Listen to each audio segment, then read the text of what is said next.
Hola, muy buenas tardes a todos, arratsalde-on, eta eskerrik asko gurekin izateagatik Iker Baskeko elkarrizketa hauetara.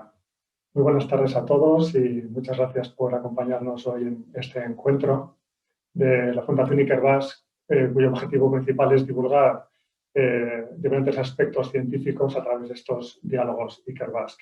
Mi nombre es Íñigo Anchute, que soy el gerente de la Fundación Iker Bask, y hoy vamos a contar con nosotros en estos encuentros con dos ponentes de una talla científica e investigadora muy relevante para tratar sobre un tema de actualidad muy relevante que tiene que ver con los dilemas éticos ante la pandemia del COVID-19 y sobre todo aquellos aspectos ligados con la vacunación y los pasaportes sanitarios.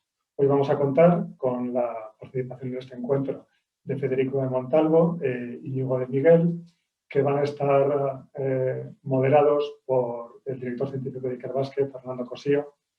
Tenemos ya los panelistas con nosotros y quería pedir, por favor, tanto a Fernando Cosío como a los dos ponentes, a Íñigo de Miguel y a Federico de Montalvo, si pudieran encender sus cámaras y sus micrófonos para dar la bienvenida a la audiencia y que podamos iniciar la sesión. Fernando, si quieres hacer el inicio del encuentro, es todo tuyo. Sí, kaixo, arratsalde-on, mila esker benetan gurekin elkarrizketa honetan parte hartzeagatik. Nuestros invitados de hoy son dos ponentes de talla científica excepcional.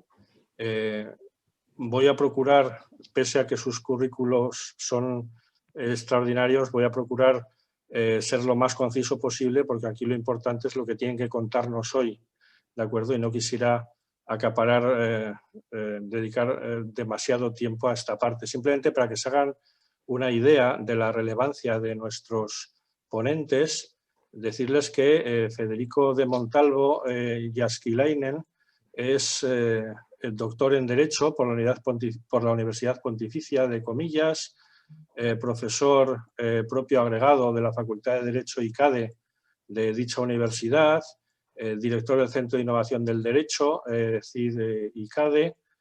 También fundó su propio despacho de abogados, una firma legal especializada en Derecho Médico y Bioderecho, con lo cual ya ven que la confluencia de su actividad profesional con el tema que nos planteamos hoy es perfecta, ¿no? Asimismo, es miembro del Comité Internacional de Bioética de la UNESCO desde 2014 y este es el órgano máximo de asesoramiento en materia de bioética a escala mundial y preside desde 2019 el Comité de Bioética de España. Asimismo, Íñigo de Miguel Beriain es doctor europeo en Derecho y doctor en Filosofía, es Iker Bask Research Professor en la Universidad del País Vasco, desarrollando su labor en el grupo de investigación de la Cátedra del Derecho y Genoma Humano del Departamento de Derecho Público de la UPV-HU, que es una cátedra excepcional que combina estas dos áreas tan importantes como son digamos, la biología o la biomedicina, el derecho y la ética, ¿no? Ha sido profesor de cursos de posgrado en diversas universidades, en San Pablo CEU, Sevilla, Valladolid, Cracovia, Calabria, etc., ¿no? También ha participado en proyectos de investigación financiados por la Comisión Europea en los programas Marco, y también director de diversos proyectos a escala nacional. Ha publicado libros y muchos artículos en revistas indexadas y también en el ámbito internacional ha realizado diversas ponencias en universidades como las de Viena, York, Bristol, Friburgo, en fin, no quiero digamos, extenderme demasiado porque entonces nos vamos a quedar un poco con demasiado tiempo en esta parte, ¿no? También cuenta con el premio de investigación sobre bioética de la Fundación Víctor Grifols y Lucas, obtenido por su trabajo La clonación 10 años después, y ha sido Premio Internacional de Bioética de la Junta General del Principado de Asturias y la Sociedad Internacional de Bioética en 2008. Así que, como ven, estamos con personas de la máxima cualificación y relevancia para los temas el tema que nos ocupa hoy.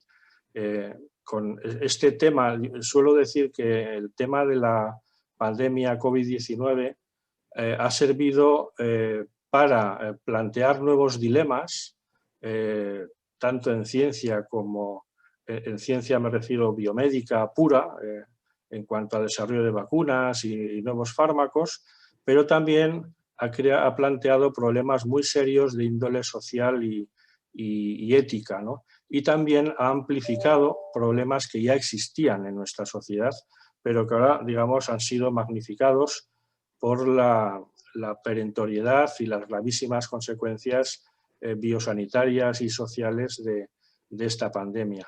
Por tanto, yo como forma, digamos, de arrancar, les pediría a nuestros dos ponentes que nos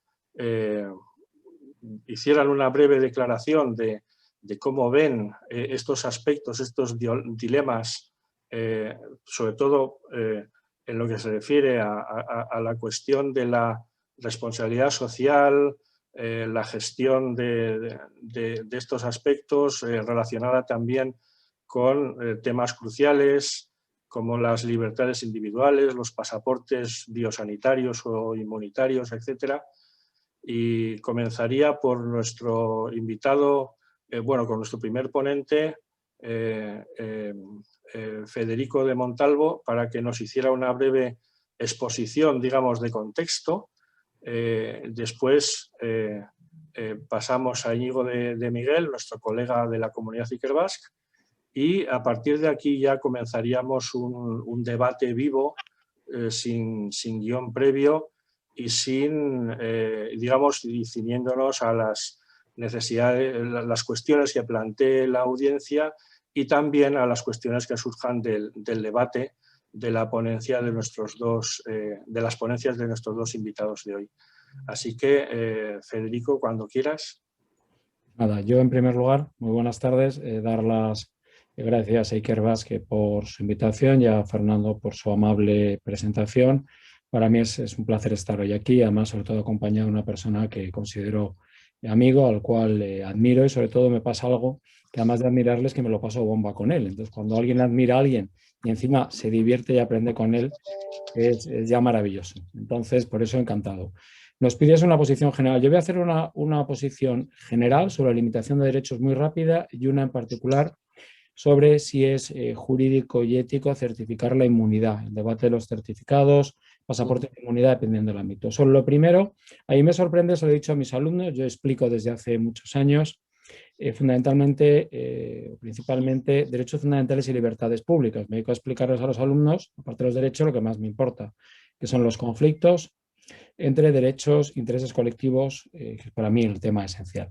Y lo que les decía este año a los alumnos es que parecía que teníamos los deberes hechos, que teníamos el sistema conformado y nos ha llegado una pandemia, nos ha llegado un estado de alarma y resulta que todo lo que parecía que estaba bien no estaba tan bien. Estamos discutiendo cosas de primero de derecho, que es cuándo se puede quitar el estado de alarma, el supuesto de hecho, si la autorización judicial es necesaria, no es necesaria. Hoy sale la noticia de Galicia de que quieren proponer la vacunación obligatoria, lo cual es tergiversado, no. Quieren sancionar por no vacunarte, lo cual no es la vacunación obligatoria, que es un concepto algo distinto. Entonces, la sensación que tengo es que, lo decía el otro día, que me siento un poco Alejandro Nieto, catedrático de Derecho Administrativo, que decía, y él lo decía, yo lo digo metafóricamente, lo decía, ¿verdad? Dice, me he pasado gran parte de mi vida engañando a mis alumnos porque les hablo de un derecho que existe y que es falso en sus maravillosos libros de su teoría y crítica, y a veces un poco exagerada.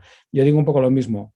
Tengo la sensación que llevo engañando a mis alumnos porque les digo que la moción de censura nunca permite cambiar al gobierno, porque el rey, su papel en la investidura es prácticamente mínimo, porque si hay multipartidismos desaparecerá pues a lo mejor algún papel de algunos partidos políticos. Entonces uno tiene la sensación de que todo lo que dice que va a ocurrir, pues no, o que no va a ocurrir, ocurre, y luego la sensación de que el sistema de derechos fundamentales español es bueno, como es el resto de nuestro entorno, pero que nos hemos encontrado con que las preguntas básicas no estaban tan bien resueltas en un contexto extremo. Por lo tanto, eso me parece interesante porque nos está permitiendo a los profesores de Derecho, a los que nos gusta este mundo, pues reflexionar y discutir mucho. Y lo segundo, ¿es ético, jurídico, legal, constitucional certificar la inmunidad? Yo planteo solo mi postura y hago un planteamiento siguiendo una metáfora que es la de un semáforo. Si me preguntaran hace un año, como me lo preguntó menos de un año, hace 8 meses mi vicerrector de investigación me pidió un informe sobre certificados de inmunidad, no eran de vacunas, era de personas que habían pasado la enfermedad, puse un rojo, dije que no, luego ya explicaré por qué. O sea que era ético en el 2020, no, rojo. ¿Es ético ahora? Estamos en febrero de 2021. Pondría un amarillo, una especie de... Pondría un however. Sí, however, no, nevertheless. No sé si pondría un however, nevertheless. Y si me sitúo a lo mejor en verano siguiendo a nuestro presidente de gobierno, o más bien a lo mejor otoño siguiendo a la ciencia, pondría un verde posiblemente. O sea, operaría en función de 3 objeciones que son las que luego voy a desarrollar y ya dejo hablar a Íñigo. La objeción científica, la objeción de justicia, objeción del, que le podemos llamar también del doble castigo, y la objeción de la responsabilidad. Luego las desarrollo, pero habría 3 que yo creo que es interesante analizar cómo operaban hace unos meses cuando nos planteamos el certificado de inmunidad por enfermedad y ahora cuando se plantea el certificado de inmunidad no solo por enfermedad, por vacuna, y luego el futuro, porque de hecho hay 2 datos de la semana pasada. Yo me he pasado todo el fin de semana leyendo en alemán sin saber alemán y ayer se publicó en inglés el informe que me tengo que leer en alemán, que mala leche tienen los alemanes, y acaba de salir también un preprint sobre un tema interesante de Israel que luego lo podemos comentar y que puede cambiar y que haga mi amarillo más verde. Pero por eso, ese era un poco mi resumen y luego ya nos metemos en faena. Por lo menos yo digo. Vale, estupendo. Muchas gracias, Federico. Íñigo. No tienes la... Que estaba silenciado. Bueno, pues yo coincido en parte con Federico, en algunas cosas ya iremos viendo en qué disentimos. Creo que tiene razón Federico en una cosa muy importante, ¿no? Es difícil dar respuestas definitivas a muchas cosas. Es decir, mi sensación, no sé si tanto, si yo hablo de colores rojo, amarillo, verde, yo hablaría de que hay muchos grises en todo esto, ¿no? Que no hay blancos y negros. Vamos a ver, Federico tiene razón en una cosa. Pensábamos que teníamos algunas cuestiones resueltas en nuestro ordenamiento jurídico e incluso en nuestros debates éticos, ¿verdad? En todo esto. Y cuando ha llegado esta pandemia nos hemos dado cuenta de que en absoluto era así, de que había muchísimas cosas que no teníamos bien hechas, ¿no? Tampoco las tenemos a día de hoy, lo cual ya lo hablaremos, pero es bastante más sangrante que no lo tengamos ahora, un año después. Porque es verdad que en febrero de 2020, pues hombre, no era extraño que nos pillase esto de sorpresa. Es decir, los que llevamos muchos años sí que sabíamos que los biólogos decíais, ¿no?, que esto podía pasar, que no había ningún motivo por el que no podía haber una pandemia. Lo decíamos y decíamos también, mira, no estamos muy preparados, pues eso parece. Pero bueno, a pesar de todo, cuando pasa, pasa, ¿no? Y te pilla siempre un poco así. Que si llegamos muy parecido un año después es lo que es preocupante. Yo diría de otro lado que bueno, en una situación como esta, creo que para empezar tendríamos que pensar que cualquier medio que parezca razonable y que podamos utilizar, pues hay que explorarlo. Es decir, no estamos como para decir esto es lo bueno y olvídate de lo demás. Creo que estamos más bien para explorar muchas vías y ver cuál de ellas nos permite afrontar esta situación de la mejor manera. Es decir, la situación ideal sería que tuviéramos vacunas magníficas, que se las pudiéramos dar ahora mismo a un coste asequible y que además sirvieran para el virus tal y como está y para cualquier variante que pueda surgir y que además la protección se extienda indefinidamente y que dé inmunidad esterilizante y nadie de los vacunados pueda propagar la enfermedad. Claro, si conseguimos eso, yo diría enseguida, olvídate de todo lo demás, lo tenemos, esto está resuelto, ¿no? Claro, la situación no es esa, ni de lejos. Hay muchísimas incógnitas en todo ese cuadro. No sabemos ni cuánto dura la inmunidad que nos proporcionan las vacunas. Eso va a ser un misterio durante bastante tiempo. No sabemos si la inmunidad es esterilizante o no, no sabemos si un vacunado contagia o no. No sabemos, entre otras cosas, cuál va a ser el porcentaje real de población que vamos a conseguir vacunar en un plazo relativamente breve de tiempo y si eso nos va a dar la famosa inmunidad de grupo o no. Es que hay muchas cosas que no sabemos a día de hoy. En ese contexto, yo entiendo que un instrumento como los como los pasaportes inmunitarios o los certificados de no transmisibilidad del virus, como lo queramos llamar, tienen un sentido. ¿Por qué tienen un sentido? Pues porque en principio se supone que lo que van a dar es la seguridad de que el que lleve uno de estos pasaportes va a ser una persona que no va a ser peligrosa para el resto de nosotros, va a ser una persona que no tiene capacidad para contagiar el virus. Otra cosa, evidentemente, es lo que dice Federico, ¿no? Su primera objeción. ¿Esto científicamente es posible? Pues yo no tengo claro. Es decir, yo no creo que ahora mismo tengamos evidencias científicas para dar certeza absoluta de que una persona no puede transmitir el virus.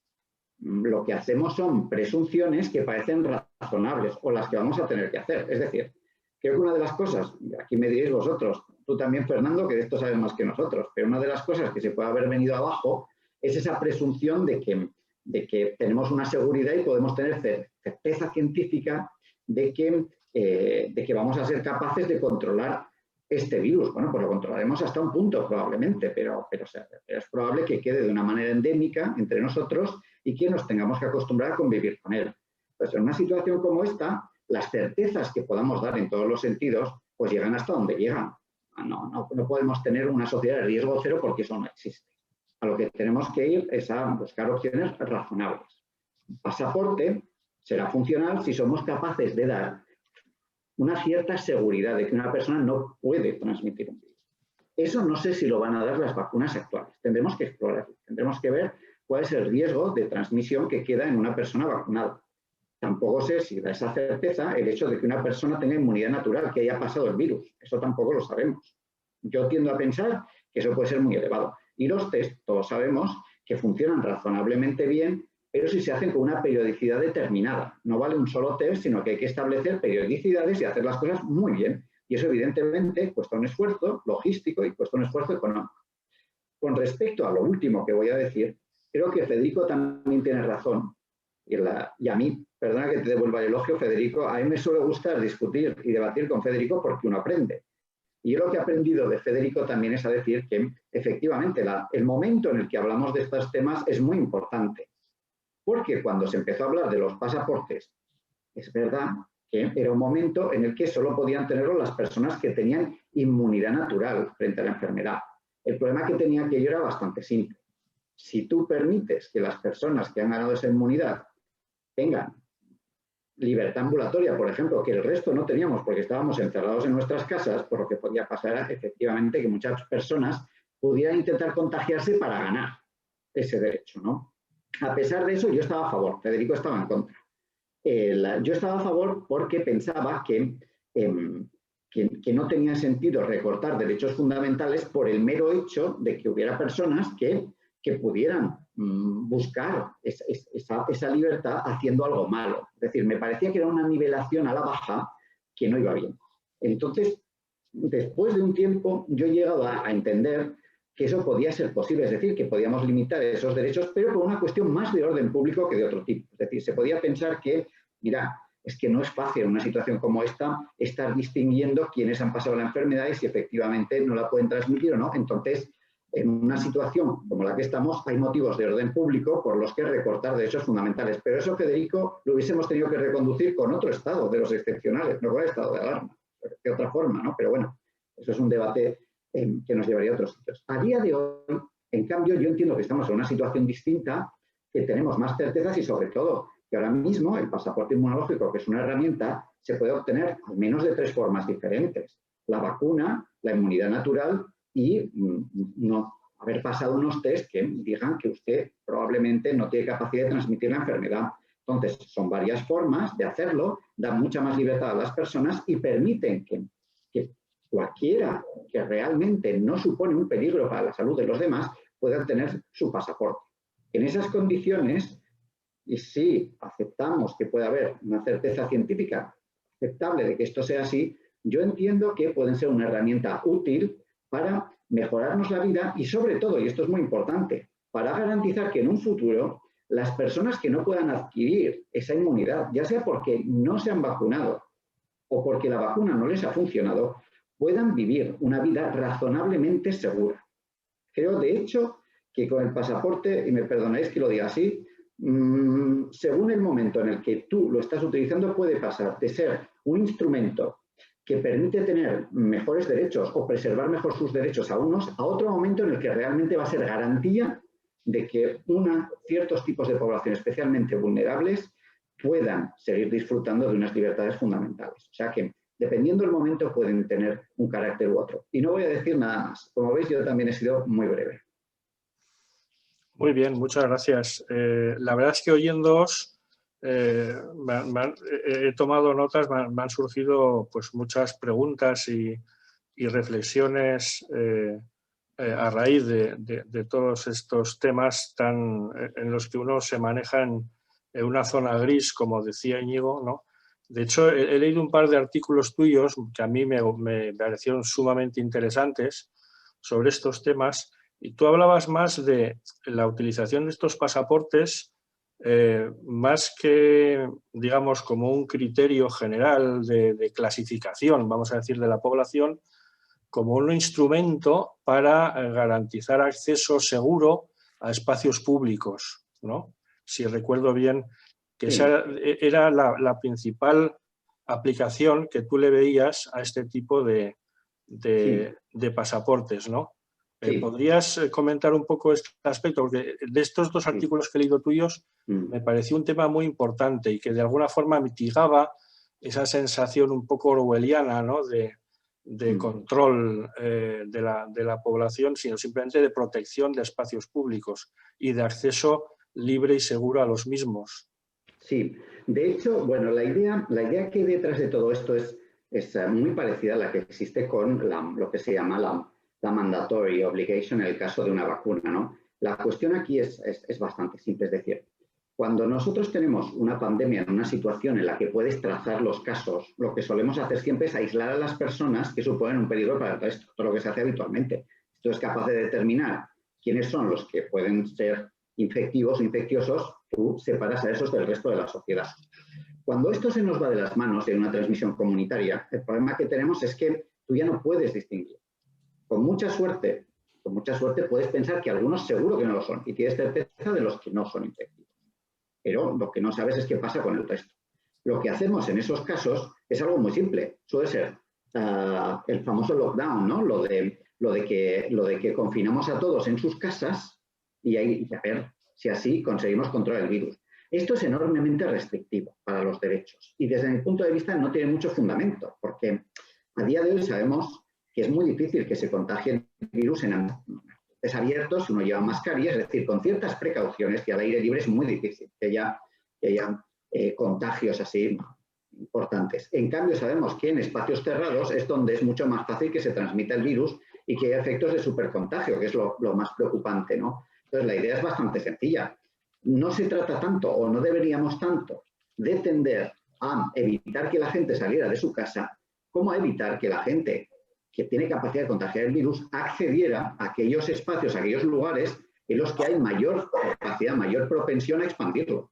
Entonces, aquí de lo que se trataría es de que solo pueden entrar en determinados espacios aquellos que sean capaces de probar que no son peligrosos para el resto de las personas que están en esos espacios. Entonces, la combinación sería, oiga, usted tiene el pasaporte inmunitario y a partir de ahí solo va a poder entrar en según qué espacios, en según qué entornos, si es capaz de lucirlo. Por lo cual, evidentemente, la existencia del pasaporte tiene que ir unida a esa capacidad de vetar el acceso a los espacios a quienes puedan ser contagiosos para el resto. Esa es la idea fundamental. Eso, evidentemente, tiene una coordenada B, que es el estímulo necesario para que las personas o se vacunen o se hagan los test. Eso es fundamental. Otra de las cosas que ha sido un problema, y esto, a ver, Federico de esto sabe más que yo, pero uno de los problemas que tenemos es que nosotros somos capaces de identificar a personas que están infectadas, pero a partir de ahí no tenemos muchas herramientas para conseguir que efectivamente se aíslen, ni tampoco hemos tenido buenas herramientas para conseguir que los que son contactos directos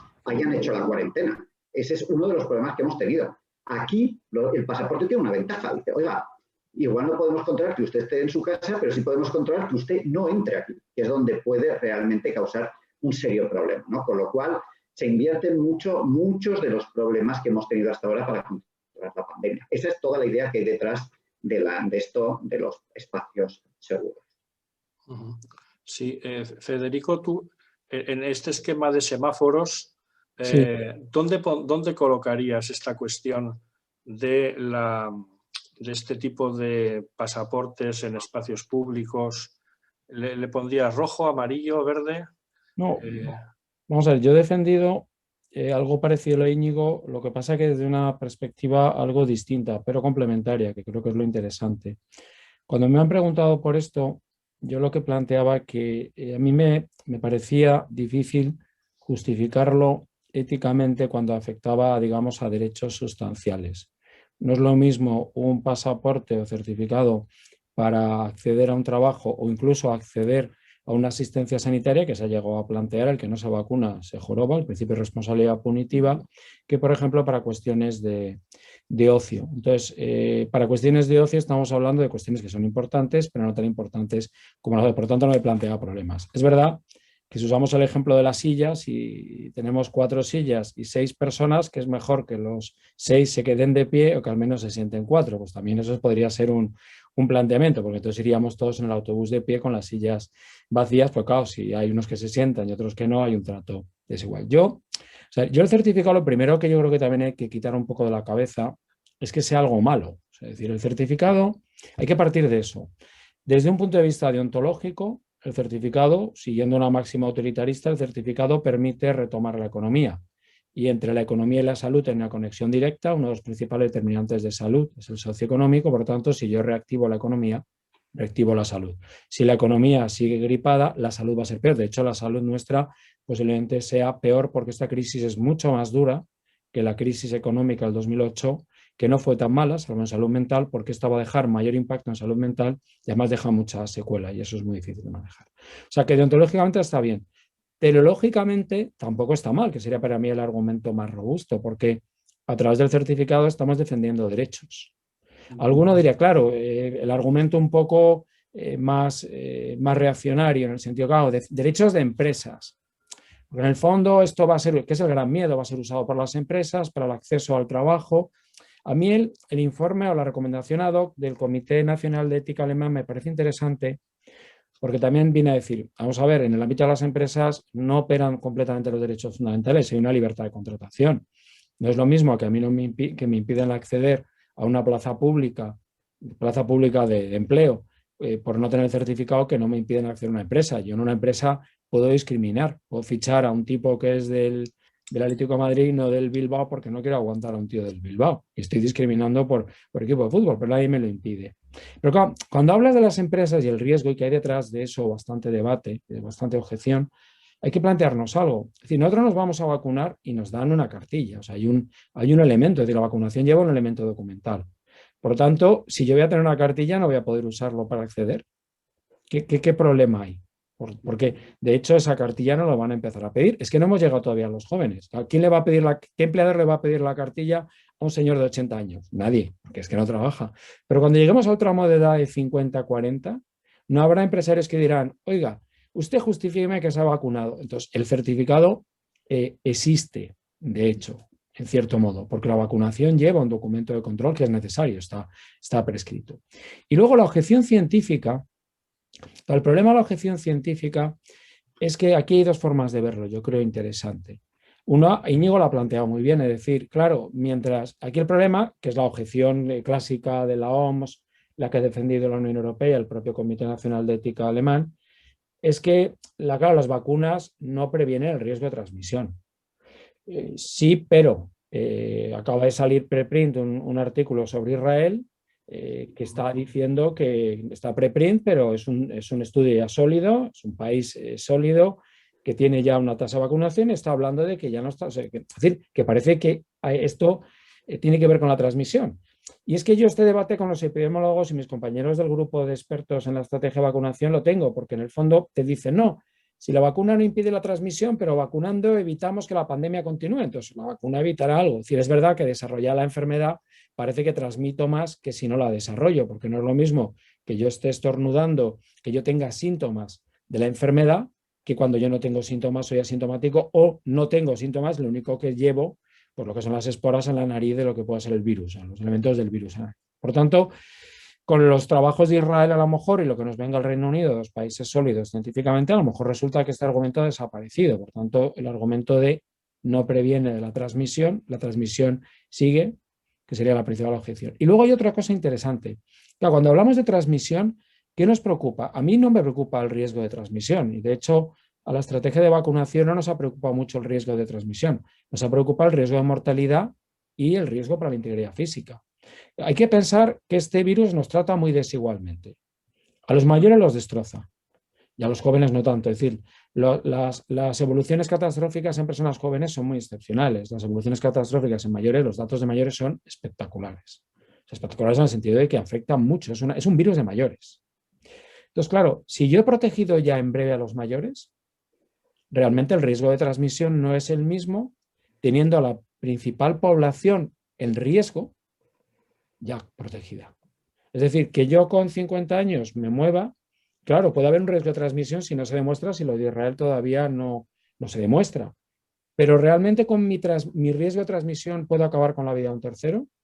Es lo mismo transmitir un virus a alguien que no va a enfermar, asintomático o que va a enfermar levemente, y lo hacemos con la gripe todos los días, nadie nos prohíbe con la gripe movernos por donde nos dé la gana, que transmitirlo a la siguiente. Entonces, voy a tener protegida a la población de riesgo. Entonces, yo creo que esos dos elementos hay que tenerlo en cuenta. No, como digo yo, como decía Íñigo, yo usaba el amarillo, él usaba el gris. Soy un hombre de color. Madrid tiene más luz que el País Vasco, peor clima que Madrid. Pero que, ahora en serio, que en el fondo yo hoy por hoy no me convence, pero desde el punto de vista de la objeción científica es una objeción que puede diluirse rápido. De hecho, a mí no me convence, lo digo ya y lo planteo muy rápido. Es porque no hay acceso universal. La objeción del doble castigo. A mí en un contexto de acceso universal a la vacuna, el que no se vacune yo no le tengo que tratar igual que el que se vacuna. De hecho, nuestro querido amigo Vicente Belver ha acuñado algo que a mí me ha enamorado, como muchas cosas de las que dice Vicente, al cual hago siempre mucho caso, que es que la vacuna no es voluntaria, es no obligatoria.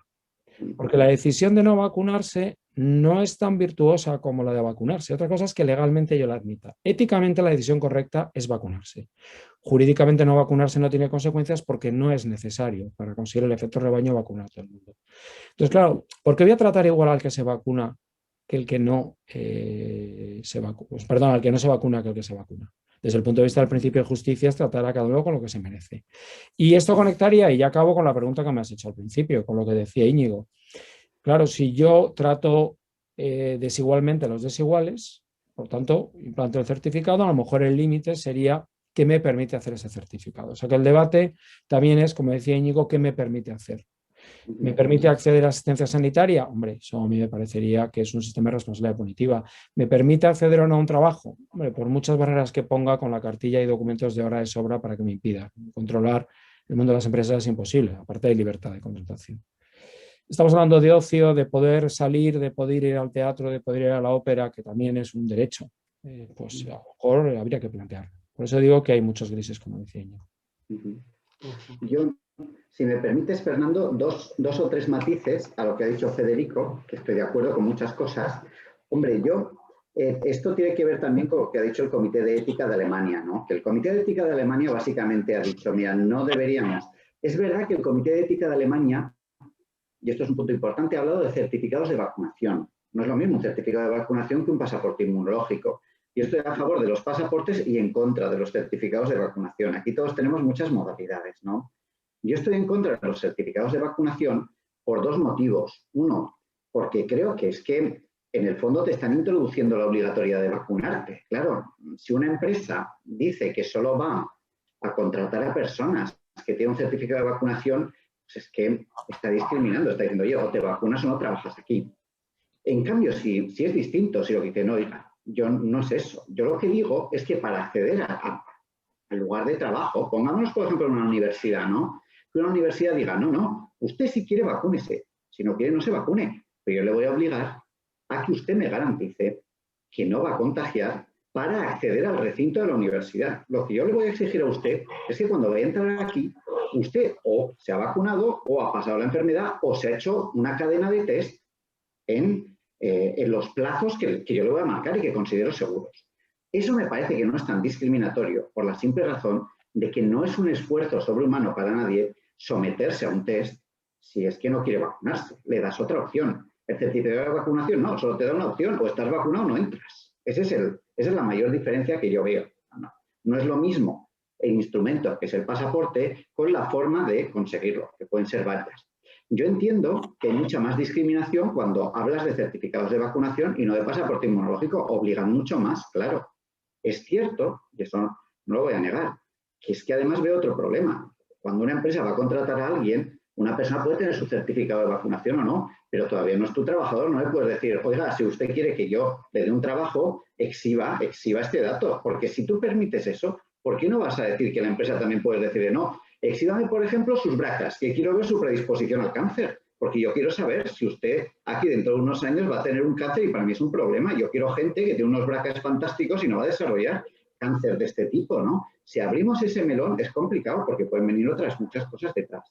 Entiendo que es bastante diferente lo otro, cuando una empresa dice, no, yo no digo nada de que trabajar aquí, no. Otra cosa es acceder a un lugar en el que usted esté en contacto con otros trabajadores a los que puede contagiar.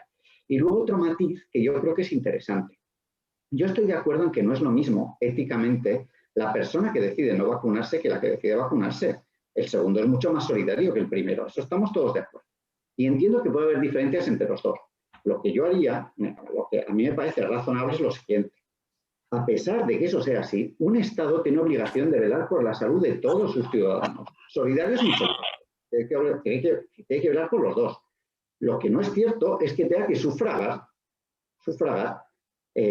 los gastos en la misma proporción en ambos casos. E intento decirlo de una manera sencilla. Imaginemos que hay un pasaporte inmunitario y tú lo puedes conseguir o vacunándote o sometiéndote a una batería de test. El Estado puede decir, la vacuna es solidaria, yo te financio la vacuna. Pero la batería de test, oiga, usted ha recurrido a los test porque no quiere vacunarse, pues los test se los paga usted. Que intentaré que sea un precio asequible, pero yo no tengo por qué financiar los test, que ya le financio la vacuna, que es un medio. ¿Usted no quiere? Pues vale, pues yo no lo obligo, pero no me pida que le estemos pagando entre todos la alternativa. Pues oiga, a usted no le estoy diciendo, eso es otra de las cosas que tendríamos que hablar, no estoy diciendo que tenga usted que pagar 120 euros por una PCR cada 3 días, que algún día tendremos que hablar de por qué las PCRs valen 120 euros, de verdad. Pero por lo menos usted va a tener que pagar, pues por ejemplo, lo que cuesta una PCR en pool, ¿no? Que es lo que se está ofreciendo ahora mismo en Galicia, que será bastante menos, o unos test de antígenos, o ya veremos, pero lo pagará usted, porque no me haga usted a mí que yo sufrague su falta de solidaridad. Y eso ya son cosas diferentes, y hay muchos matices. Y un último punto. Cuando hablamos de certificados de pasaportes inmunológicos, yo entiendo incluso que podríamos tener mayores grados de exigencia dependiendo del tipo de espacio al que vas a acceder. No es lo mismo un estadio de fútbol que un hospital, no es lo mismo un hospital que una UCI dentro de un hospital y no es lo mismo que una residencia de personas mayores. Porque aunque vacunemos a todos los mayores, puede suceder que muchos de ellos no consigan inmunizarse. Son las personas que tienen el sistema inmunológico más deteriorado en general, son los que tienen más probabilidades de que la vacuna no les funcione.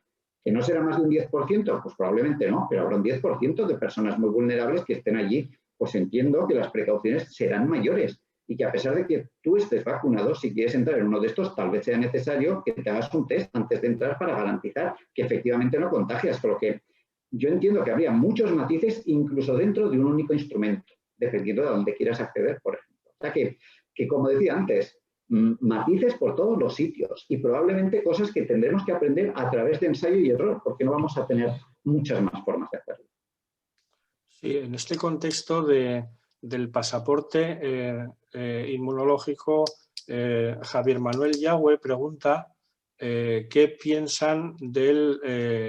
pensáis del pasaporte como salvoconducto internacional, no solo local? Hombre, si eres España, me imagino que bien, porque vivimos del turismo. Es que yo, por lo menos, y lo he dicho en algún medio, no se trata del ejemplo de la silla, de que nos jorobemos todos en beneficio de todos, pero es verdad que algo que ha demostrado la Unión Europea estos últimos meses, que no lo demostró con sus dificultades, también hay muchas sombras y muchos mitos, es que unidos trabajamos bien. Imaginaros la situación, la Unión Europea, imaginaros la situación que se produjo en marzo o abril con los respiradores, las medidas de prevención, donde competíamos con nuestros hermanos europeos por conseguirlo. Y fue un caos. Y España más salió muy mal. Compramos cosas muy raras, de las que en Amazon tienen media estrella diciendo no lo compres. Tienen mil valoraciones negativas, ¿no? Compramos lo peor, pero no podíamos. Ahora hemos llegado a un escenario donde España adquiere las vacunas directamente a través de la Unión Europea. Cuando ha habido un conflicto con los laboratorios, la Unión Europea ha negociado en nombre de todos. Crear un marco diferente entre naciones que lo permitan o no lo permitan, yo creo que tiene que ser una decisión a nivel Unión Europea. Porque yo creo que rompe la Unión. Y ahora mismo yo creo que tenemos que poner en énfasis que la Unión nos ha protegido. Por lo tanto, yo creo que tiene que ser un marco general. Esa es mi opinión. ¿Que puede venir muy bien para toda Europa? Sí, porque las regiones, por ejemplo, que viven mucho, no solo del turismo, sino también de la actividad económica, ciudades como París, como Ámsterdam, como Berlín, o zonas como Grecia, Italia, España, que viven mucho del turismo, no solo de negocios, pues hombre, a la Unión Europea le viene bien que se reactive la economía. Pero yo creo que tiene que ser una decisión de la Unión. Como vaya a decisiones bilaterales, con la IATA por en medio solo, yo creo que no es bueno para la Unión Europea. No es bueno. Entonces yo creo que eso. Poniendo un poco más, destacando que en las vacunas, por mucho que se puedan criticar los contratos, ahora mismo los problemas que ha habido, España está recibiendo unas vacunas que en el contexto de hace 8 meses seguramente no estaríamos recibiendo. Bueno, yo, si me permites apuntar sobre lo que dice Federico, estoy de acuerdo en que tiene que ser una decisión que se adopte en contexto Unión Europea. De hecho, tiene mucho más sentido, ¿no? Porque no me puedo imaginar lo que sería cada país de la Unión Europea con su propia forma de acceder y demás. Lo que nos vendría muy bien es tener un criterio unificado, ¿no? de transporte, incluso llegado el caso, de pasaporte inmunológico que fuera válido para unos sitios y para otros, ¿no? O sea, eso sería lo ideal. Yo el problema que le veo a esto, y es un problema fácil de sintetizar, es que, claro, va a haber muchas diferencias entre unos países y otros. En el momento en que en la Unión Europea tengamos un 60-70% de gente vacunada, va a haber mucha más gente, por ejemplo, que pueda tener acceso a un vuelo en condiciones muy sencillas que en otros países. El problema es que eso va a crear una enorme discriminación hacia países que van a ir mucho más retrasados que nosotros en términos de vacunación. Ahí eso, de nuevo, vuelve al esquema de decir, oiga, si usted pide un certificado de vacunación en sí, esto va a ser muy discriminatorio para países que no han tenido oportunidad de acceso a vacunas.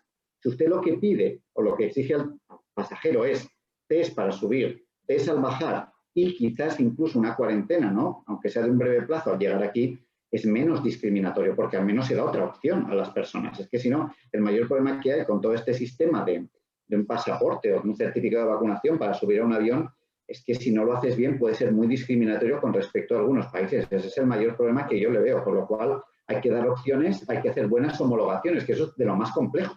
Es decir, tendremos que ver cuándo confiamos en según qué certificados y tal.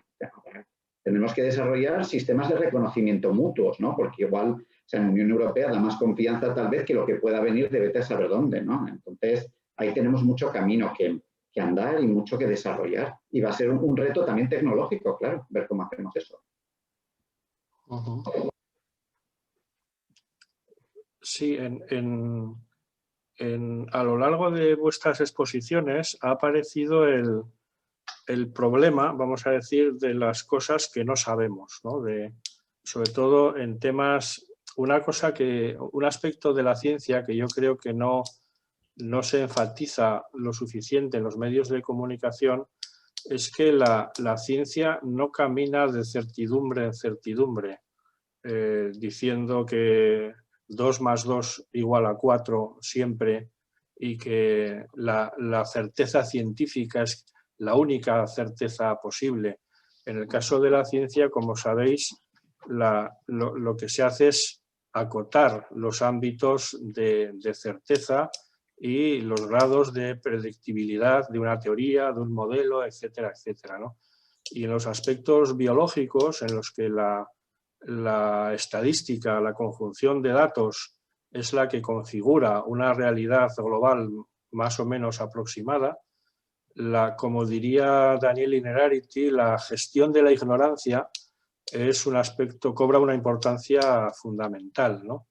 Pero claro, cuando uno habla de la ignorancia, siempre le viene a la cabeza el dilema, la dicotomía kantiana de la ignorancia culpable y la ignorancia excusable, la que se puede... en este contexto, ¿cuáles serían los dilemas éticos relacionados con esta gestión de la ignorancia que puede tener consecuencias a la hora, por ejemplo, de decidir los grises que apunta Íñigo o los amarillos que apunta Federico? ¿Cómo se puede configurar un espacio de gestión de la ignorancia en estos dilemas bioéticos relacionados con la pandemia? Hombre, herramientas tenemos y de hecho es una de las palabras que más ha invocado en los últimos meses mal y bien, que es la precaución. O sea, nosotros tenemos, es verdad que es un principio que no es fácil, además recibe otros nombres. Una vez oí a un experto decir que había que tener precaución con el principio de precaución. Y es verdad, y de hecho yo acabo de estar en el plenario de la UNESCO, que lo hemos hecho online como todo últimamente, el plenario del Comité Internacional de Bioética, el Comité Tecnológico de la UNESCO y el Comité de los Gobiernos y los observadores, y estábamos hablando del principio de precaución porque estamos preparando un informe sobre los derechos de las futuras generaciones, desde el desarrollo de las nuevas biotecnologías y todo, y hablamos de precaución y ahí salía uno de Comes que hizo un informe bueno, un comité tecnológico sobre precaución, diciendo la precaución de la precaución. O sea, la precaución no es una cosa maravillosa, pero al menos nos permite un poco movernos en el marco de incertidumbre, pero la precaución no es prohibición de lo incierto, es una evaluación de la certidumbre, de la incertidumbre de los riesgos.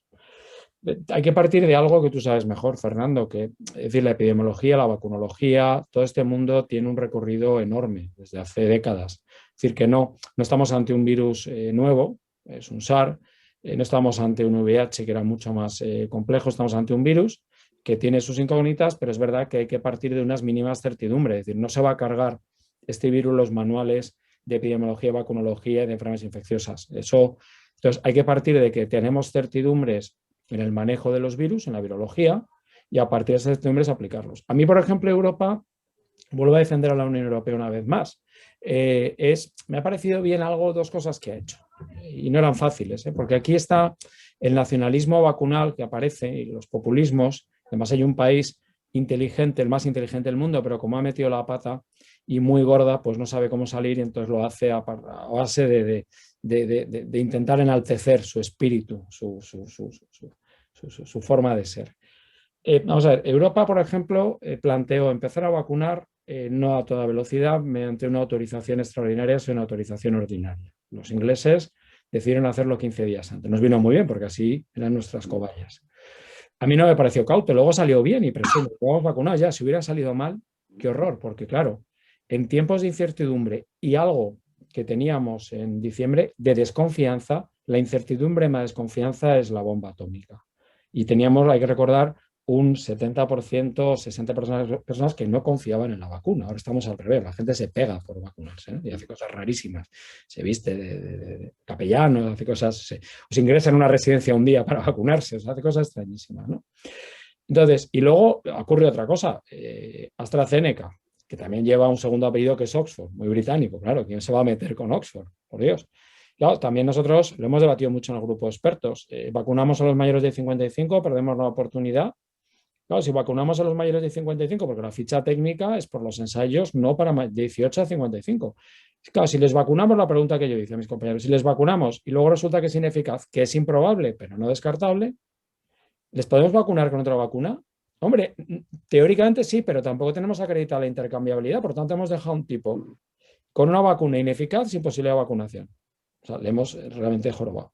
Entonces, yo creo que también hay algo bueno, que es que tenemos algunas herramientas para trabajar bien utilizadas, que no son fáciles, pero bien utilizadas, que yo creo que ahora es tiempo de ser cautos, y cautos no significa prohibir todo o no luchar contra la pandemia.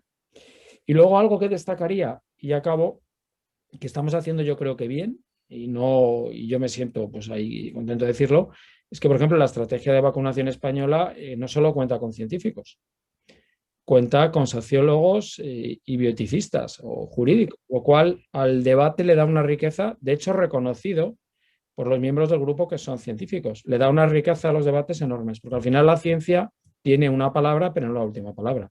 Es que aquí no estamos decidiendo sobre vacunas, decidimos sobre personas. Y las decisiones sobre personas exigen, y eso lo dice muy bien Daniel Innerarity, lo que ha escrito sobre la pandemia, lo recuerda Diego Gracia con la falacia tecnocrática, y hay que tener cuidado, estamos diciendo sobre personas. Por lo tanto, la ciencia tiene una palabra muy importante, mayúscula, negrita, pero no la única. Por lo tanto, yo creo que también hemos aprendido eso, que esto es un trabajo multidisciplinar, es un trabajo de diferentes disciplinas y cuando las disciplinas se ponen de acuerdo, la solución. Fíjate la decisión que tomamos de vacunar a los residentes ingresados. Yo tengo una reunión con uno de los mayores grupos de residencias y el resultado de vacunar a las personas mayores internos en residencia es que el impacto ha sido mínimo y la tercera ola ha sido dura, la tercera ola ha sido durísima, pero con menos muertos, con un número de muertos muy alto, pero menos en residencias porque hemos vacunado. Si hubiéramos seguido un criterio utilitarista, a lo mejor hemos vacunado a las cajeras, que también existen cajeros, pero a las cajeras. Y ahí fue la ética conjuntamente con la ciencia la que decidió. A lo mejor científicamente con el Big Data nos hubiéramos ido a las cajeras. Parece que hemos acertado. Y es porque ha sido un debate multidisciplinar donde ha tenido un papel la ética, que yo creo que es importante que lo tenga. Bueno, yo, si me permites apuntar, estando de acuerdo con Federico en muchas cosas, yo creo que quizás lo que hay que tener siempre presente es que el riesgo existe y existirá. Es decir, no vivimos situaciones fuera de riesgo. Que la ciencia tiene certezas hasta un punto. Antes, cuando, no sé, no recuerdo qué ha comentado Federico sobre las certezas de la ciencia. Yo recuerdo, Fernando, que hace 20 años una de las cosas, uno de los mandamientos de la biología era que las células no podían retroceder a un estado de capacidad superior al que tenían en ese momento. Es decir, que el momento de especialización celular era irreversible. Eso, o sea, desde el momento en el que unos escoceses les da por enredar con unas ovejas, se nos cae el mito abajo y empezamos a tener hasta clonación de seres enteros, ¿no? Es decir, la ciencia maneja incertidumbres. La reprogramación. La reprogramación, ¿no? Que es una cosa que en tiempo se pensaba que era prácticamente imposible, ¿no? Una cosa muy complicada. A ver, la ciencia ofrece certezas hasta un punto. No puede dar certezas absolutas como no puede dar nada en este mundo. En tiempos tan complejos como estos, la ciencia nos dará probabilidades, nos dará estimaciones que pueden ser razonables. Luego hay que confrontar esas estimaciones de riesgo con las consecuencias que pueda tener el error, que eso es fundamental. Eso, por ejemplo, Juanjo Gómez Cadenas lo conoce perfectamente, el problema de la energía nuclear. Pues probablemente el riesgo sea muy bajo, pero como tengas un problema con la energía nuclear, las consecuencias son tremendas. A partir de ese momento, es lógico que haya personas que les parezca que esa mínima probabilidad puede ser aterradora, como lo mismo que ocurre cuando coges un avión al fin y al cabo. Es decir, no tienes la certeza de que un avión no se vaya a estrellar, la certeza absoluta. Sabemos que razonablemente el riesgo es bajísimo, que es mucho más bajo que otras cosas. Pero evidentemente, si una persona dice, yo no quiero volar porque tiene un riesgo, nadie puede decirle que eso no tiene ningún. Normalmente todos tomamos decisiones en nuestra vida asumiendo riesgos. Lo que hacemos es pensar cuáles son las consecuencias de cada una de las decisiones que tomamos, considerando los riesgos y las consecuencias posibles. La ciencia puede dar estimaciones de riesgos y puede describir las consecuencias. Decidir si asume o no esos riesgos, eso ya es una cuestión, no es una cuestión del científico, eso ya es una cuestión del que ha de tomar decisiones desde el punto de vista de la gestión pública, ¿no? Ahí ya están nuestros líderes, que para eso les pagamos. A mí es que me hacía gracia cuando decían, no, esta decisión la tomamos porque es lo que dicen los científicos. Oiga, pues si los científicos toman las decisiones, su puesto de trabajo me sobra. Entonces nombremos a los científicos directamente, ¿no? Responsables de la gestión pública, porque no sé para qué viene usted de correo y dile, pues que lo hagan ellos y ya está, ¿no? Ese es el mayor problema y lo que no se quiere asumir. Para bien o para mal, las decisiones que se tomen desde la perspectiva de gestión de la salud pública van a significar una asunción de riesgos. La tomes o no la tomes, vaya en un sentido o vaya en otro. ¿Tiene riesgos abrir más o menos hostelería, abrir hasta unas horas u otras? Claro que los tiene, pero tienes que confrontarlos con otro tipo de intereses que puedan estar ahí. Y eso lo tiene que hacer la persona que gestiona, que es la que tiene la responsabilidad de asumir esas decisiones. Esa es la que lo tiene que hacer. Y para bien o para mal, será ella la que tenga que afrontar las consecuencias. Que todo sale muy bien, pues aplaudiremos todos. Que las cosas salen mal, pues habrá que exigirles esas responsabilidades. Lo que no sirve, porque esto parece un poco, ¿no?, que es lo de que la derrota es huérfana y la victoria tiene mis padres y este tipo de cosas. Oiga, para bien o para mal, el responsable es usted. Todo lo demás son cosas en las que se puede asesorar, Se pueden intentar afinar todo lo posible, pero siempre hay un intervalo en el que el que toma la decisión asume una responsabilidad y puede que se equivoque. Yo, de hecho, lo único que le pido a un gestor público es que nos explique por qué tome las decisiones. Es que tampoco pido tanto, ¿no? Y que nos diga por qué está asumiendo este riesgo y qué es lo que espera conseguir a cambio, ¿no? Eso es lo que pido. Y a partir de ahí, lo juzgaremos, pero nada más. Sí, pero aquí me atrevería a decir que hay también una falacia en la que se ha imbuido en la población muchas veces la idea del riesgo cero. Sí. Es decir, de que no podemos tolerar ningún riesgo en este aspecto, en otro, en el de más allá, ¿no? Lo cual, has puesto el ejemplo de los aviones, ¿no? Efectivamente no hay, es imposible ir pero sí se está fomentando un estado de opinión pública de riesgo cero, ¿no? Lo cual es falaz y posiblemente muy peligroso, porque en nombre del principio de precaución se pueden generar más daños de los que se pretenden evitar, ¿no? Pero esto nos lleva quizás al tema que mencionaba antes de la ignorancia culpable, ¿no? de Kant, ¿no? De que aspectos que en teoría podemos saber, a la hora de gestionar estos dilemas tenemos o los responsables tienen la obligación de saberlos, ¿no? Y sin embargo no lo hacen y quedan exentos de cualquier responsabilidad, ¿no? Yo me acuerdo de un ejemplo que vivimos hace un tiempo aquí en el País Vasco. Bueno, era una chica del País Vasco francés que era una gran trasplantada de pulmones y era pues una chica muy activa en el mundo del deporte y tal. Y obviamente no podía ser vacunada porque tomaba constantemente inmunodepresores, etc. ¿Qué sucedió? Que padres del aula en la que ella estudiaba no vacunaron a sus hijos porque eran antivacunas, etcétera, etcétera, ¿no? Y esta niña murió. Entonces, el dilema es si esta ignorancia culpable puede desembocar en algo que en la práctica puede ser indistinguible de un crimen. Sí. Entonces, en estos aspectos de salud pública, digamos, la asunción de obligaciones, no solo por parte de los responsables públicos, sino también por parte de la población, ¿cómo veis estos dilemas éticos desde el lado de la población también? Si me permites, Federico, porque tengo como un follow-up de lo que dice Fernando, ¿no? Uno de los temores que yo tengo hecho en esta pandemia, que ya lo he hablado antes, es que mi sensación es que cuando lleguemos a un punto de vacunación, ¿no? Pensemos, por ejemplo, que el 60%, 70% de los adultos estén ya vacunados. Va a haber una tentación enorme de olvidar todas las medidas de seguridad que tenemos ahora mismo. Pues porque se va a pensar que ya estamos muy cerca de inmunidad de grupo. Oye, las personas que no se han vacunado porque no han querido, ¿no? O las personas que se han vacunado pero no han alcanzado inmunidad, bueno, pues que lo sentimos mucho por ellos, pero no pueden condicionar la vida de todos los demás, que es un ejemplo bastante parecido al que pones tú, ¿no? Es decir, va a haber personas que van a seguir siendo vulnerables, claro que las va a haber. El problema es que si no ponemos ningún tipo de garantía, si no aseguramos espacios, si no hacemos algo para proteger a esas personas, van a seguir expuestas. Claro que van a seguir expuestas y van a ser las más vulnerables las que sufran las consecuencias. Personas inmunodeprimidas, personas de mucha edad a las que la vacuna no les ha funcionado bien, que puede pasar y que van a estar expulsadas de muchos ámbitos de vida pública, ¿no? Y eso a mí me resulta enormemente preocupante, pero sobre todo porque pienso que es perfectamente posible que vayamos a eso. Y el argumento va a ser, la gripe también mata a 6.000 personas al año y a pesar de eso no tomamos tantas precauciones ni tanta historia. Y ese va a ser el argumento. Y va a ser, mira, mientras tengamos una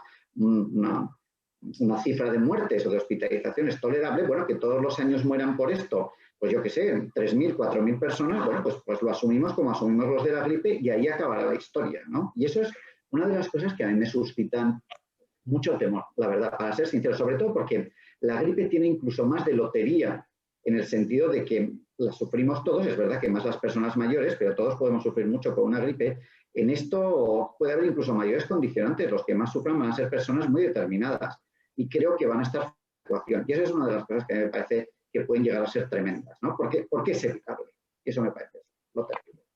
Una cosa que has planteado, Fernando, es que yo creo es importante que ahora estamos, yo creo que un poco en fase ya post-pandemia. O sea, la reflexión no es qué va a ocurrir con la pandemia, sino qué nos viene después. Y yo creo que es el gran debate y hay gente ya, como Lipovetsky, gente ya discutiendo este tema. Entonces, cuando nos planteamos qué va a pasar después de la pandemia, a mí uno de los riesgos de la pospandemia es el riesgo cero. COMEST, el comité, el único comité que existe a nivel internacional, global, tecnológico, que es el de la UNESCO COMEST, cuando hablaba al principio hizo su informe emblemático sobre precaución, dijo precaución no es riesgo cero. El riesgo cero, yo lo vengo diciendo, es no progreso. Progresamos porque asumimos un riesgo. Y una cosa que he estado trabajando estos días, porque el Comité de Bioética vamos a hacer, lo comento porque tiene que ver con esto, es interesante. El Comité de Bioética de España está haciendo un informe y que además está trabajando conjuntamente con una persona que no vive muy lejos de ahí, y dos personas muy vinculadas al País Vasco, como Asier Urruela y Carlos María Romeo, sobre una futura ley de seguridad del paciente y notificación de eventos adversos.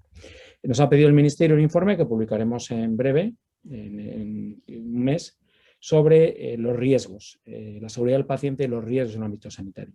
Y haciendo el informe estos días, que me ha tocado ser ponente, y espero que lo dejen mis compañeros, porque me encanta. He descubierto una autora que se llama Mary Douglas, una socióloga, y que yo conocía a Lupton y su teoría de los riesgos y Ulrich Beck, pero la Mary Douglas parece que había pasado, al menos se me había pasado inadvertida, y es que realmente es una de las grandes. Y ella escribió mucho de riesgos y habla de que la sociedad del riesgo se tiene que basar en la aceptabilidad del riesgo. Tenemos que, lo importante es determinar cuál es el riesgo, no el riesgo cero, sino cuál es aceptable. Y os digo una frase rapidísimo porque a mí me ha gustado mucho. Mira que últimamente descubrí ya frases que te sorprendan, empieza a serte más difícil, pero dice, la determinación de qué riesgos son o no aceptables nos exige no tanto formularnos directamente dicha pregunta, que sería una pregunta sobre todo muy científica, no formular esa pregunta, sino preguntarnos en primer lugar qué tipo de sociedad queremos construir y a partir de ahí hacer depender la política de gestión del riesgo de las ideas políticas aceptadas acerca de la justicia. Dice, no se trata de determinar cuáles son los riesgos que podemos aceptar, sino reflexionar sobre quiénes recae soportar dichos riesgos. Porque el problema de los riesgos es a quién afecta, no los riesgos en sí. Los riesgos que van a determinar consolidar la vulnerabilidad son riesgos inaceptables, con un criterio ético, no científico. Por eso digo que es muy importante la integración del criterio científico sobre la incertidumbre y cuáles son los riesgos, el nivel de incertidumbre, con un criterio político, ético y jurídico de qué sociedad estamos construyendo. Porque a lo mejor hay riesgos que afectan a determinada clase social que pueden aceptarse, que están vinculados incluso al ocio, y otros riesgos que en cambio no son aceptables porque consolidan la injusticia.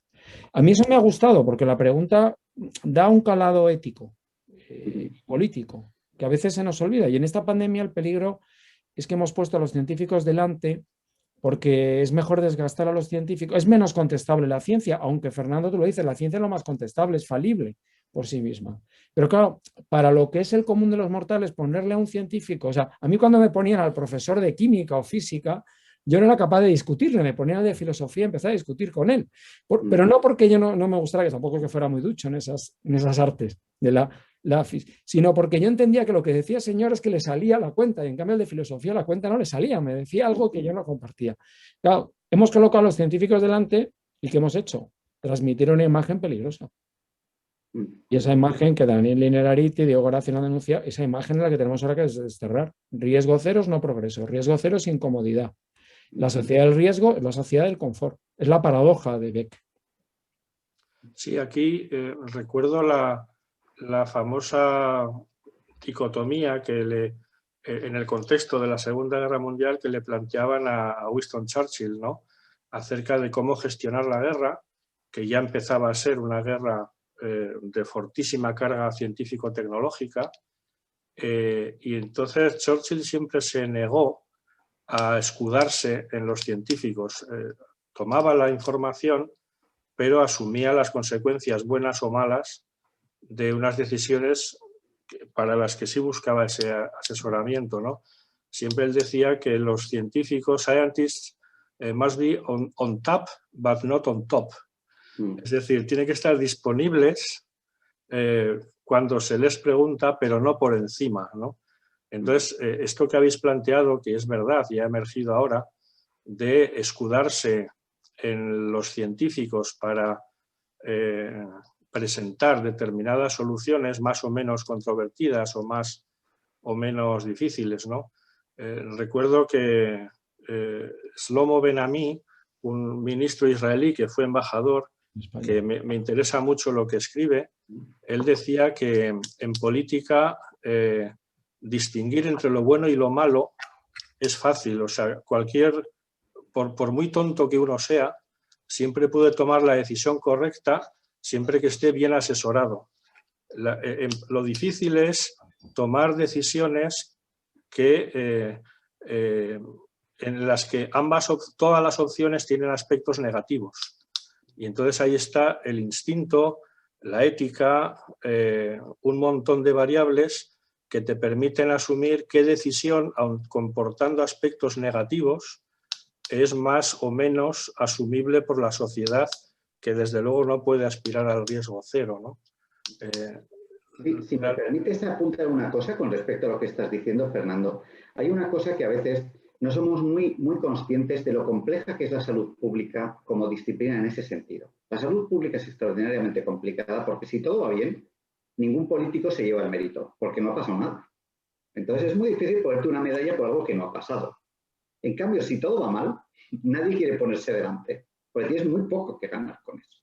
Entonces, es uno de los campos de decisión que menos permiten, ¿no?, tomar decisiones razonables, hacer lo que se debe hacer. Es que da muy poco rédito desde un punto de vista político, con lo cual es endiablado lo de la salud pública. Y por eso explica también que ha sido durante mucho tiempo verdaderamente una disciplina muy desatendida desde muchos puntos de vista. Sí, estaba mirando de reojo el chat. Hay una muy buena aquí, una pregunta muy buena, Fernando. Sobre Sí. la actualización de los certificados. Claro, es que hay otro problema, que es que hay un tema tecnológico con los certificados, que la Agencia Española de Protección de Datos ya dijo que el certificado en papel, esto es como el voto electrónico, que ha quedado en nada, todo el mundo decía, el voto electrónico, pues eso, gracias a algunos vecinos del este europeo, pues parece que no sirve, y el papel lo aguanta todo, y el papel refleja la realidad. Y la Agencia Española de Protección de Datos hablaba de también el riesgo de los códigos QR, la ciberdelincuencia, la manipulación y luego la actualización, que claro, estamos hablando de cepas. Yo puedo estar inmune frente a la cepa británica de primera generación. Ahora estamos en variantes, ¿no? Todavía no hemos llegado al grado de cepa. Variantes, por eso digo, pero en variantes, las variantes ahora mismo nos están planteando también sus problemas. Entonces, con un certificado te certifica una vacuna, el dato, por ejemplo, de AstraZeneca y la variante sudafricana. Pues se ha publicado que AstraZeneca y la variante no se llega a un 18% de determinado tipo de perfil. 18%, o sea, un 60% es una cobertura alta de una vacuna. La gente cree que como Moderna se lanzó con 90 y Pfizer dijo, pues yo 95 al revés, y yo 96 al día siguiente, claro, Astra aparece, de hecho hay un movimiento anti-Astra, que a mí me sorprende, una cobertura del 60 y algo por ciento acreditado es mucho. Pero la cepa también nos plantea con el certificado un problema, como aquí planteamos. Es que es un certificado vivo. Dos cositas sobre eso, Federico, que creo que son interesantes. Una es que, evidentemente, tenemos un reto tecnológico, tendríamos un reto tecnológico muy potente. Necesitaríamos certificados que estuvieran, o sea, que pudieran tener una validez temporal y que fuéramos capaces de desactivarlos en según qué circunstancias. Es decir, tenemos que tener capacidad para anular los certificados. Y luego hay otro hecho fundamental. Yo, por ejemplo, cuando veo algunos de estos pasaportes inmunitarios, por ejemplo, el que plantea la IATA, ¿no?, las líneas aéreas, ¿no? Yo he visto el Travel Pass que propone la IATA y le veo un problema fundamental. Es decir, lo que hacen muchos de estos es simplemente, son apps que ya de por sí, a mí no me gustan las apps. Las apps interactúan con muchas cosas. No necesitamos apps para tener pasaportes inmunológicos, ni mucho menos. Pero bueno, tú tienes una app en la que al final lo que haces con el Travel Pass es mostrar a la persona que te va a permitir acceso si tú tienes un certificado de haber pasado la enfermedad, de haberte vacunado o de haberte hecho el test. Yo creo que eso es información que no es necesario transmitir, ni mucho menos. Tú lo único que tienes que transmitir es si puedes contagiar o no un virus, el motivo por el que no puedes No es necesario decirlo. Eso no tiene ningún sentido y va en contra de lo que en Data Protection hablamos de minimización de datos. Yo entiendo que no es necesario. Otra cosa, Federico, es que me digas, no, es que no todos van a tener la misma validez temporal ni nada. Pues tenemos un reto tecnológico, que es el de conseguir establecer la temporalidad, establecer qué accesos te van a proporcionar cada distinta herramienta. Hacer todo eso sin revelar precisamente si tú te has vacunado o no, si has pasado la enfermedad o no, o si te has hecho los test o no. Es decir, tenemos un reto tecnológico de transmitir toda la información que necesitas saber, que es si esta persona puede contagiar o no, desvelando lo mínimo posible sobre por qué sabemos que no puede contagiar. Ese es el reto tecnológico que tenemos delante. Y tenemos otro reto, que es el de poder modificar ese tipo de seguridades dependiendo de lo que nos vaya diciendo la ciencia. De tal manera que, por ejemplo, si una persona ha pasado la enfermedad y sabemos que la inmunización parece que es de 9 meses y no de 6, podamos prolongarlo sin que tenga que volver a pasar por caja. Tenemos que saber que si entran, si hay motivos por los que una vacuna, como dice Federico, ya no es eficiente frente a una nueva variante, esa certificación ya no sirva, porque es que si no estamos dando lo peor que podemos dar, que es una falsa seguridad, ¿no? Eso es lo que tenemos que evitar a toda costa, desde mi punto de vista, ¿no? El falso negativo aquí es un problema real. Podemos acabar, Íñigo, como las tarjetas de los bancos, teniendo... Deberíamos, no Claro, sería malo lo de las tarjetas de chip. No, pero No sería yo, malo. por ejemplo, yo soy inmune, yo sigo teniendo anticuerpos. Además, yo avanzo con la ciencia porque la inmunidad se mide desde marzo más o menos. Dicen, la inmunidad son 4 meses, lo midieron en julio, luego dijeron en octubre, no, son 7 meses, que antes yo voy avanzando porque como lo cogí en marzo, entonces yo tengo inmunidad por enfermedad. Sí, O sea, lo cual significa... yo soy de tarjeta normal. Sí, lo cual El que la ha significa que cogido, cuando... claro, el de Astra, que es el de Astra es de oro. Sí. El de Moderna es de platino y ya vendrá otra vacuna que será la Black, que no sé si alguien la querrá, la tarjeta Black. No lo sé, sí es verdad que con esto de las vacunas es cierto que yo creo que hay un poco un exceso, ¿no? de exigencia con respecto a las vacunas. Al final lo que nos importa es si las vacunas evitan que una persona acabe hospitalizada o que muera como consecuencia de la enfermedad, el que al final... Es decir, si decimos que una vacuna no es muy eficiente porque las personas desarrollan síntomas leves, eso no es una información realista. Es decir, a nosotros nos da igual que el virus te provoque un catarro fuerte o incluso unos síntomas, bueno, que 3 días de fiebre. ¿Vale? Lo importante es que no acabes en una UCI o que no acabes muerto o que no acabes con este del COVID prolongado, que es una de las cosas terribles que quizás no comunicamos bien, que no solo es una cuestión de cómo acaba, ¿no? la fase de enfermedad, sino todo lo que se prolonga durante el tiempo, ¿no? El post-COVID, que es tremendo. Y esa es una de las cosas.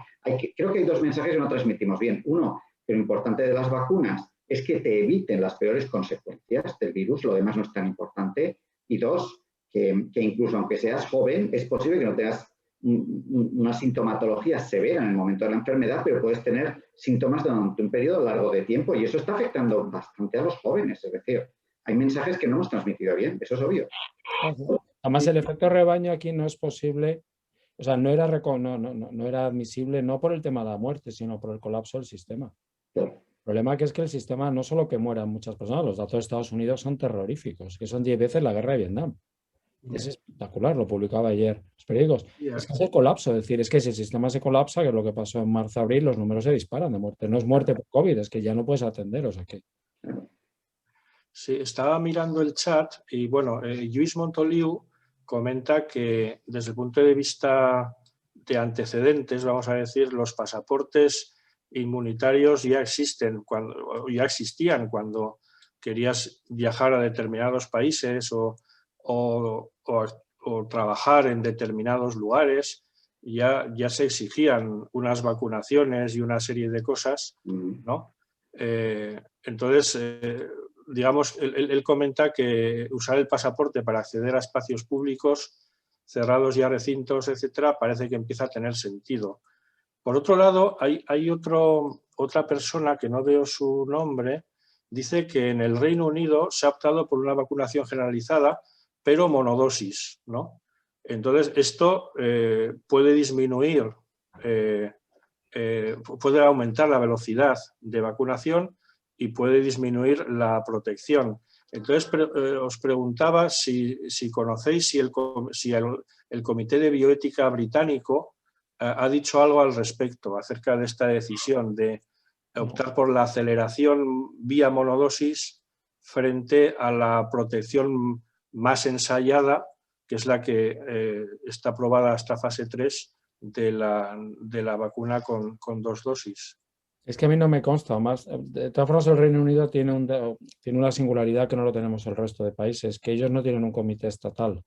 El comité es privado, pero los informes se asumen como informes oficiales, el comité NAFIL, por lo cual es algo distinto. Yo en la estrategia sí que se ha discutido, yo no lo discuto mucho por la parte científica, el tema de la monodosis, y estamos en ese debate, en las personas que tienen inmunidad por enfermedad. Eso se ha planteado. Pero volvemos un poco a lo de antes. Yo creo que el Reino Unido, con muchas virtudes, como un gran país que es, también es verdad que yo creo que en esto está usando fórmulas de nacionalismo, vacunal, es decir, el Reino Unido lo del Brexit no lo saben asumir todavía y yo creo que han hecho de la vacuna, realmente la campaña de vacunación, una estrategia política, puramente política. Lo digo con todo el respeto para los ingleses, pero es política. Y eso, lo malo que tiene es que, como siempre, todo a toro pasado es fácil de valorarlo y decir que bien, pero en el momento que presente un problema es que lo vamos a tener todos, porque esto hay que recordar que es una pandemia. Y lo llevamos diciendo también Íñigo, yo se lo he escuchado, es decir, esto lo resolvemos a nivel global, que nos vacunemos, por ejemplo, los europeos ahora, corriendo, y resulta que África y Hispanoamérica se queda sin vacunas o vacuna después, pues nos va a traer variantes, nos va a complicar nuestra propia. Es decir, que es que podemos volver a estar en el año 2022, y eso lo sabrás tú mejor, Fernando, podemos estar otra vez en una situación complicada porque nos ha llegado una variante que no funciona. Es decir, que esto a mi juicio es muy preocupante porque aquí la velocidad es importante de cara a que progresen o prosperen más o menos las variantes que puedan acabar en cepas incluso, ¿no? En ese sentido, el dilema de la monodosis a mí sí me parece un dilema muy serio de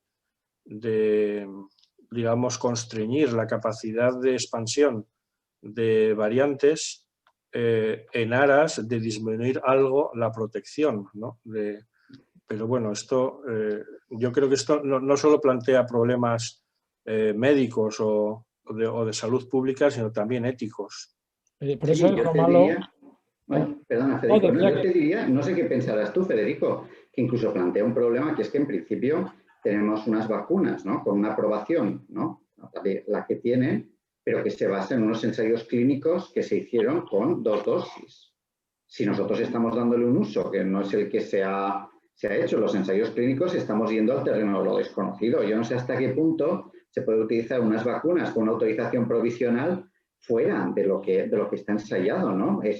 A mí, cuando menos, me genera muchas dudas que eso sea razonable, ¿no? Y fíjate que yo tengo muchas tragaderas, que ahora los ingleses están planteando incluso los challenge y tal, ¿no? Y hacer este tipo de cosas y no tendría ningún problema, pero porque son riesgos que podemos asumir y que entendemos cuáles son, pero yo no sé cuál es el riesgo de la monodosis, francamente, y no me parece que sea tan sencillo asumir esa política yendo hacia lo desconocido, ¿no? Me parece, cuando hablamos ahí, ¿no? De lo que decíais antes, del riesgo y la precaución, y así, hombre, aquí yo creo que el riesgo es muy elevado para lo que podemos ganar, es decir, no tengo nada claro. Y desde luego en ensayos clínicos, Federico, tú me corregirás, que sabes más que yo, pero en principio tú los medicamentos, lo que sea, lo tienes que aprobar de acuerdo con lo que conoces a partir de los ensayos clínicos. Aquí estamos en terreno desconocido. Es que Astra no es que no funcione menos de 55, es que lo que se ha aprobado es fundamentalmente en ese rango de edad y no puedes lanzarte en un contexto. Si es que lo que comentábamos antes, que tan malo es la ciencia sin política como la política sin ciencia. Y ahora yo creo que la gran pregunta que yo me haría si estuviera trabajando en el grupo de expertos de la estrategia del Reino Unido es esto de una dosis, lo estamos haciendo para vacunar el mayor número posible de personas y presumir que somos el nuevo Israel, la nueva tierra prometida, o es que realmente hay un criterio científico y ético. Y es que no es por criticar a los británicos, pero es que nos pueden ocasionar algunas decisiones mucho daño. Que nos viene bien, en parte sí, pero es que si sale bien, nos viene bien. Si sale mal, pues nos viene muy mal. Nos viene muy mal. Mira que yo, que es un pueblo al que quiero y admiro, pero es que me parece que están jugando con fuego. Gente tan sensata y tan inteligente, porque estamos hablando de país cualquiera. Y eso me preocupa. Por cierto, veo que está lleno de amigos, porque está Encarna Guillén, que es compañera mía del comité de bioética, y aquí nos plantean lo de Astra. Nos comentan que Astra ya ha mostrado una eficacia. Es verdad, si Astra, cuando decíamos que es bueno que Astra funcione porque que la gente piense que le dan la vacuna de la VIP y la no VIP, eso también es malo para la estrategia, porque al final todas las vacunas son igual de seguras, incluso la Astra puede ser a lo mejor más segura porque es menos novedosa, pero Astra parece que está demostrando en 81, y el problema de Astra ha sido con alguna variante. Ese es el problema, que es un problema en un país y también hay que verlo. O sea que al final todo, yo creo que si las cosas se hacen bien y además poco a poco, yo creo que vamos a resolverlo todo, no con prisas. Inma Estevez, que también es una profesora Ikerbasque, os pregunta, ¿no creéis que la discriminación o diferenciación de vacunados, no vacunados, etcétera, no daría lugar a conflictos sociales, especialmente entre los jóvenes que no están en el radar de la vacunación? Hansen, no sé si Hansen, el efecto Hansen no sé si provoca con las vacunas, es menos digo, tiene menos glamour que el efecto Hansen, no sé, pero lo que sí en su momento dijimos que podría provocar irresponsabilidad. Si a mí no me vacunan, no me dan el certificado, a lo mejor busco provocar la enfermedad. Yo te diría que la discriminación en sí, es decir, en cualquier contexto de pandemia, diferenciar entre unos y otros es lo razonable. No es solo que, o sea, lo que es absurdo es lo contrario. Es decir, tratar a todos por igual con independencia de su situación, ¿no? Infectiva. Lo que es discriminatorio es, por ejemplo, impedir a las personas el acceso a según qué lugares o impedirles ejercer según qué funciones por algo que no está en sus manos y que no pueden controlar de ninguna forma, ¿no? Eso me parece más discriminatorio, sobre todo si existe la posibilidad de optar por otras vías. Existe un principio que es muy común en esto, ¿no? Que es lo que se llama la alternativa menos restrictiva. Nosotros siempre tendríamos que ir a eso, es decir, tendríamos que intentar conseguir la máxima seguridad imponiendo la menor restricción de los derechos fundamentales que sea posible. Cuando a mí me dicen un certificado de vacunación es discriminatorio, yo tiendo a pensar que sí, porque hay alternativas que funcionan igual de bien y dan más opciones a las personas.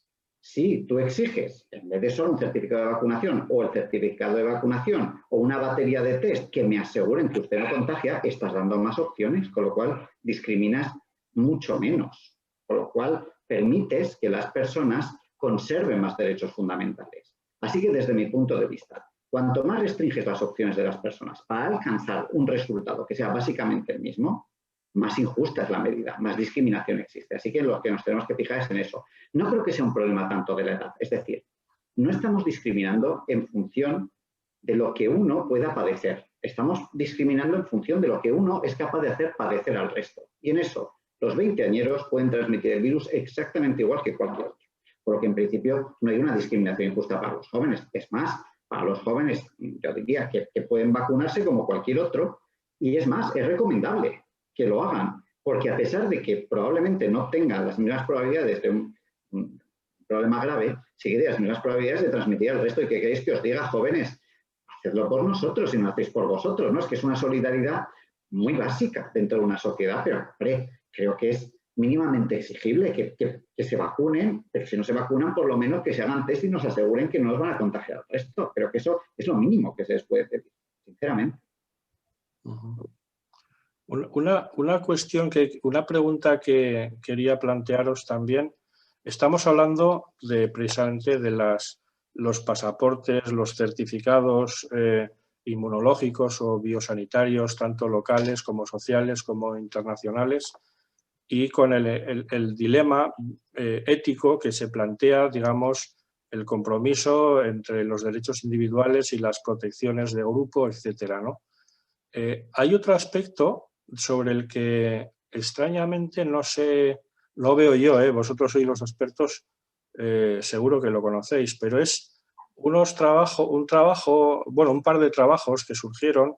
Uno de ellos se publicó en el New England Journal of Medicine, en el que analizaban los perfiles genéticos de las personas en la UBI por COVID, que llegaban a la conclusión de determinados genes en el cromosoma 3, también en el 6 o en el 9, pero bueno, el importante era el 3, Y más recientemente, Svante Paavo, que es el director del Centro Max Planck para Genética de Poblaciones, publicó un artículo en Nature que fue publicado por el método rápido de aceptación, en el que revelaba que precisamente estos genes del cromosoma 3 estaban vinculados a la tasa neandertal de las poblaciones Homo sapiens.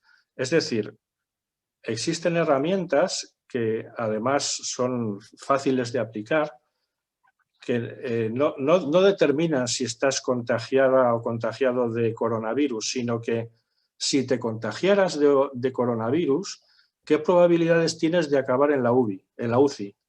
¿No? La conclusión es que si tienes estos genes, vamos a decir entre comillas neandertales, entre comillas, tienes muchas probabilidades de acabar en la UCI.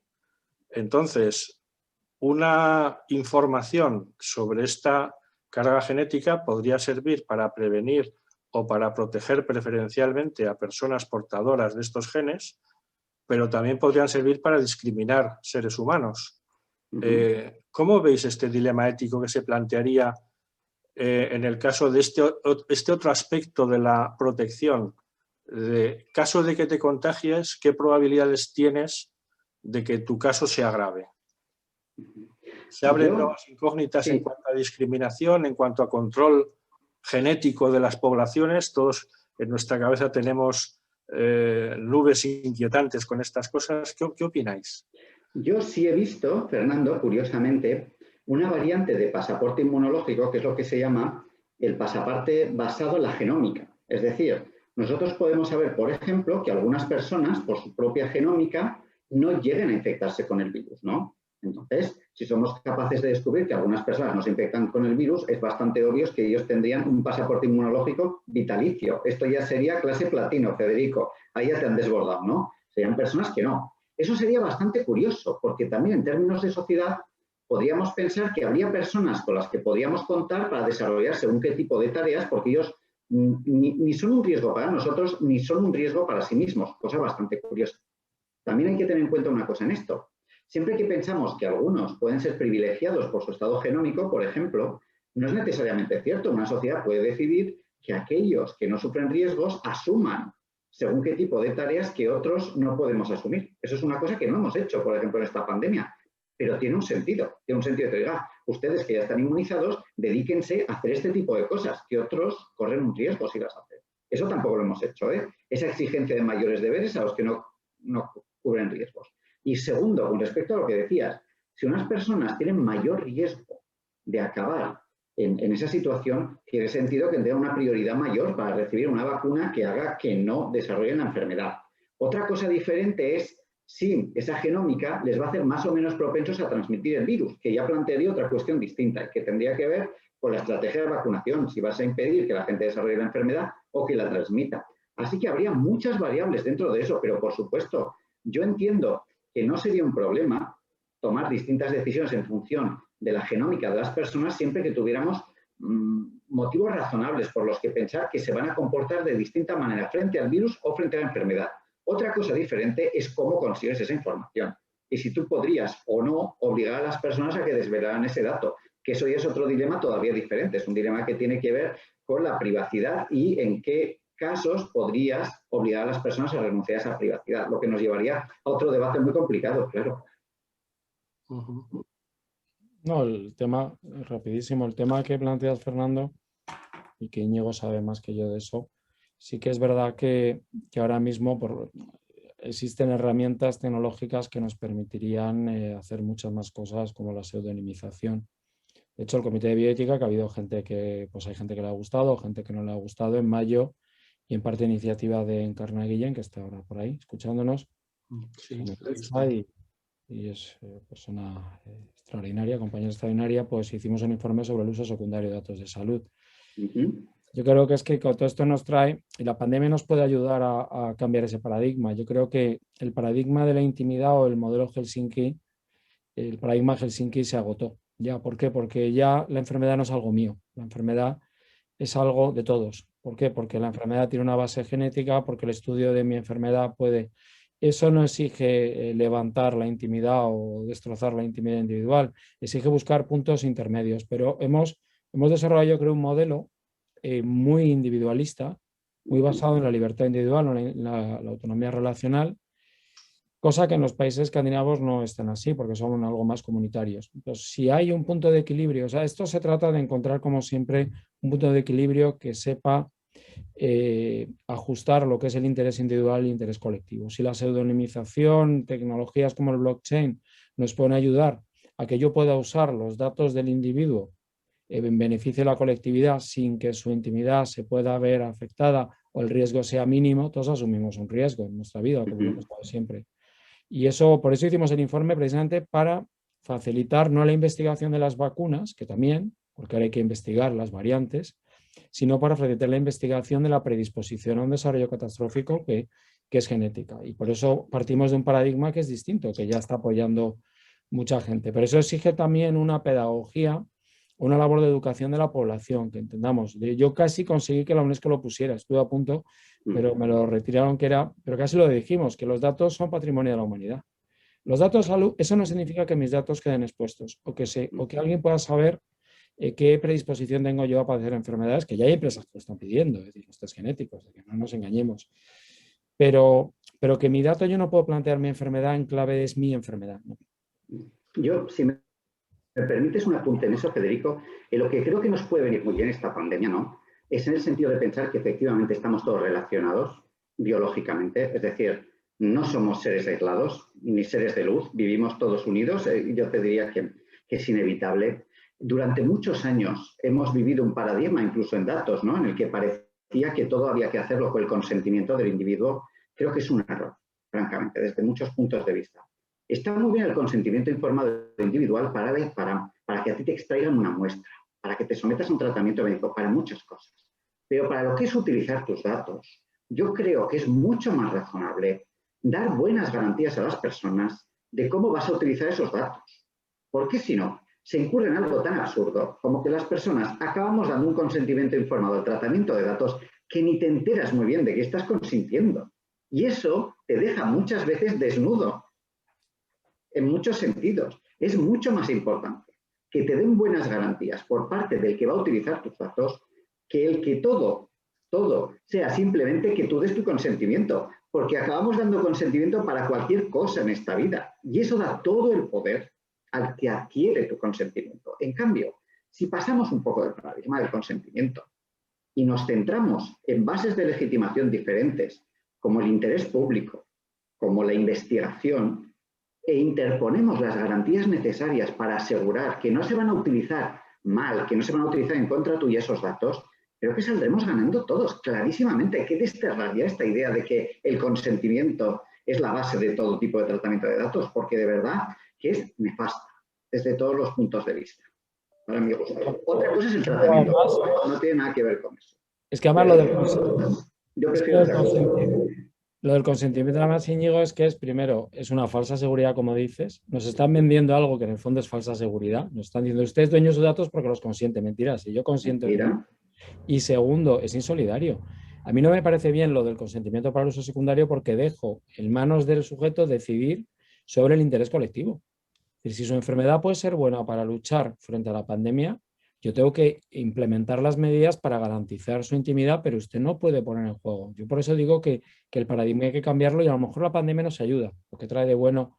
Está preguntando Lorenzo Cotino sobre el tema de Galicia, la vacunación obligatoria de Núñez Feijóo, el programa Auschwitz, como han dicho algún medio, que ya maldita se ha encargado de desmentir, el programa Auschwitz de vacunación de los gallegos, la vacunación masiva de gallegos. Y ese también ese daría para otro debate interesante, porque se están diciendo tal cantidad de barbaridades sobre ese tema. Además es que no hay vacunación obligatoria. Hay una sanción por no vacunarse. Es como cuando el Guardia Civil me dice, oiga, a mí el Guardia Civil no me va a pinchar para saber si he bebido o no. Si no me pincho me sanciona, o sea que funciona casi como un incentivo, o sea que no va a vacunar señor Núñez Feijóo a toda su población. Pero sobre eso también es interesante, porque hay alguno que defendía que las comunidades autónomas pueden regular de forma intensa los derechos, algún constitucionalista acabo de leer hace un rato, y ahora defiende lo contrario. Entonces no sé si opinaba política o constitucionalmente, y eso que el derecho constitucional se llamaba antes derecho político. Yo, si me permites decir una cosita, yo en esto disiento de Federico, yo en esto tiendo a pensar que si te dicen que tú si quieres puedes ir a 180 por hora, pero te va a caer una multa del carajo y te van a quitar el carnet si vas a esa velocidad, yo me siento obligado, Federico. Aunque no sea una obligación explícita, pero te quitan el carnet. Mi forma de actuar. Bueno, si no te quitaran el carnet, tú harías un cálculo económico y dirías, las 2 horas que gano, ¿cuánto me cuestan? Pero bueno, el carnet, sí, eso no soy Benzema todavía, así que de momento, perdón por la ofensa, pero si no recuerdo mal, es que el tema es bien sencillo. La multa tiene varios problemas éticos también, Federico. Si tú eres una persona que tiene un montón de dinero en tu cuenta, haces el cálculo que dices tú, yo tiro y voy a la velocidad que me digan. ¿Por qué? Pues porque me lo puedo permitir. Las multas tienen un problema. No obligan ni a los muy ricos ni a los muy pobres.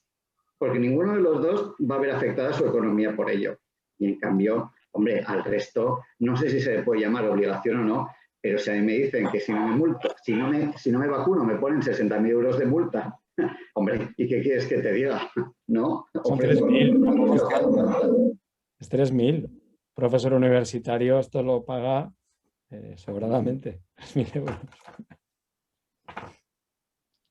Sí, no, pero es verdad que se está confundiendo que te obliguen a vacunarte, con que tú crees un marco legal que prevea la posibilidad de vacunación obligatoria cuando sea necesaria.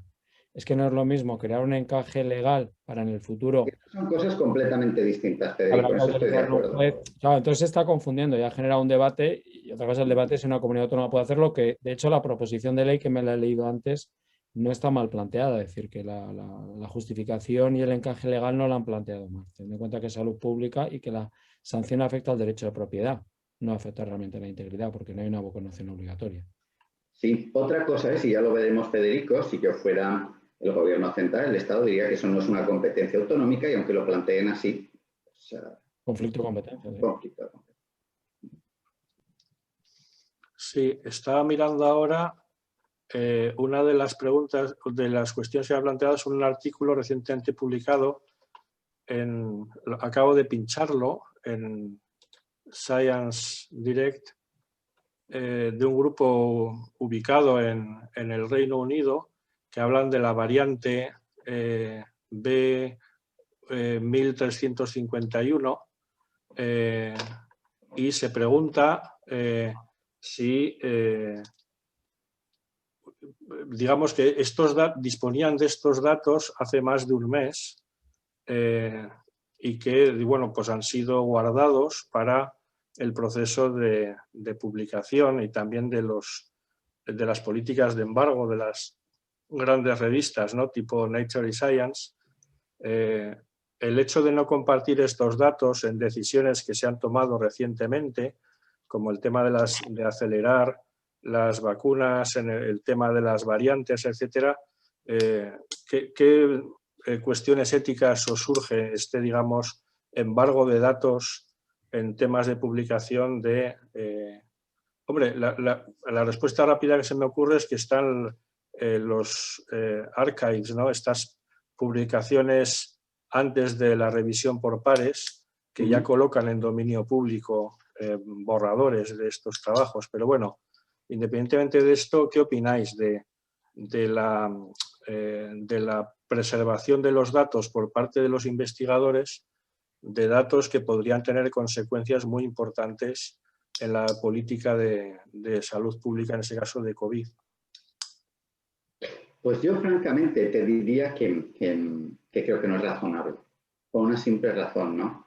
Tú imagínate que los datos, que tú haces un tipo de experimentación científica y obtienes un dato de que un medicamento en concreto, si se aplica, causa, ¿no?, un serio problema de salud a un determinado colectivo, ¿no?, que es un dato que ahora mismo la ciencia no tiene. Hombre, yo entiendo que lo tendrías que hacer público en el mismo momento porque estás evitando daño directo a algunas personas, que de hecho me parecería poco ético que guardaras ese dato y que personas podían verse afectadas o murieran en medio porque tú has preferido, ¿no?, preservar el dato para tu artículo.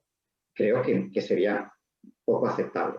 Aquí es verdad que en principio quizás no sea personas concretas, sino que tenga que ver con decisiones de salud pública que afectan a muchos, pero ver que el beneficio que se puede obtener de esa información puede ser muy elevado cuando hacemos el agregado. Aquí voy a ser un poco utilitarista, Federico. pero la sensación es que la utilidad agregada de saber eso antes puede ser muy importante. Entonces, yo entiendo que es poco ético guardársela cuando puede orientar. Otra cosa es que no tiene por qué ser pública en según qué sentidos. Tú puedes transmitir esto a las autoridades de salud pública para que sean conscientes de que esto sucede sin que el gran público, sin que necesariamente sea así. Creo que puede haber caminos intermedios, pero tienes que hacer lo posible para asegurar que cuando se tomen decisiones se haga con la mejor evidencia científica disponible.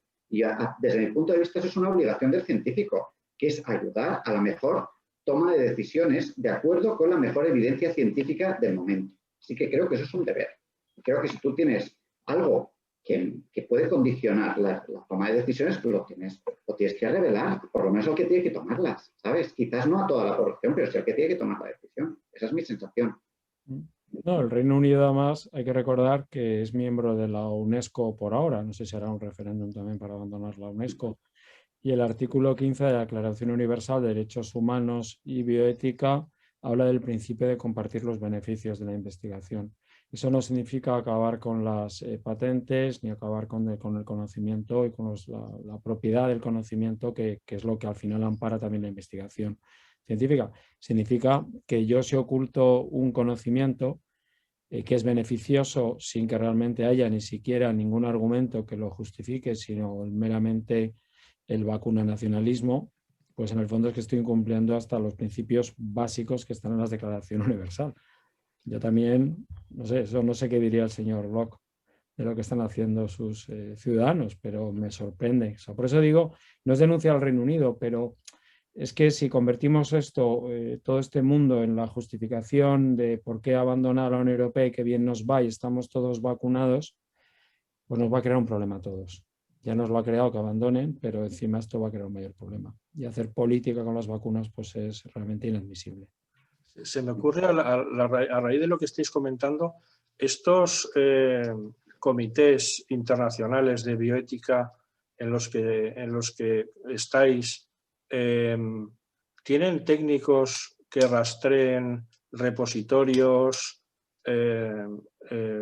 de este tipo de borradores de artículos que aún no han sido enviados a revisión por pares? Porque a lo mejor ahí podría existir una fuente de información privilegiada que ayudarían a tomar decisiones, sobre todo en aspectos como este tema, por ejemplo, de las variantes y la monodosis, en los que el tiempo en tomar una decisión de semanas puede ser crucial, ¿no? ¿Contáis con técnicos encargados de revisar esto? Porque una cosa que está cambiando, yo creo, la COVID es la política de publicaciones. Ahora se están utilizando mucho más estos repositorios anteriores a revisión por pares. Quizás habría que bucear ahí con más asiduidad de lo que se hace, antes que en las revistas ya digamos consagradas y bien establecidas. Nosotros en UNESCO no lo tenemos, pero porque tampoco hay medios. Realmente UNESCO desde la salida de Estados Unidos e Israel pues está teniendo problemas. Es una pena porque necesitamos foros globales de toma de decisiones y de opinión, y si al final hay países que no apuestan, parece que ahora Estados Unidos vuelve al multilateralismo y a lo mejor ganamos. En el grupo de expertos sí que tenemos algún experto que es que se nota, de hecho de madrugada nos manda todo lo que acaba de encontrar y rastrea. Juan Antonio Navarro, que es un asesor del Ministerio en materia de vacunas de hace años, que Juan Antonio encuentra todo a todas horas y nos está mandando permanentemente, también David Moreno, hay varios que nos están mandando, gente también del País Vasco que está, y es muy interesante porque la estrategia, por ejemplo, de vacunación, como lo ponemos, es viva. ¿Y viva por qué? Porque depende de muchas cosas, del contexto que es cómo va la pandemia, no es lo mismo una tercera ola, de cuántas vacunas tenemos. AstraZeneca nos ha complicado la estrategia y nos ha venido bien, pero nos ha complicado, es una vacuna algo distinta. Y luego de la evidencia científica. Cuando estamos discutiendo temas hay que saber cuál es la evidencia del momento y la evidencia va cambiando. Por eso es importante sí que tener, y eso por lo menos en la UNESCO no, pero en la estrategia sí que lo tenemos.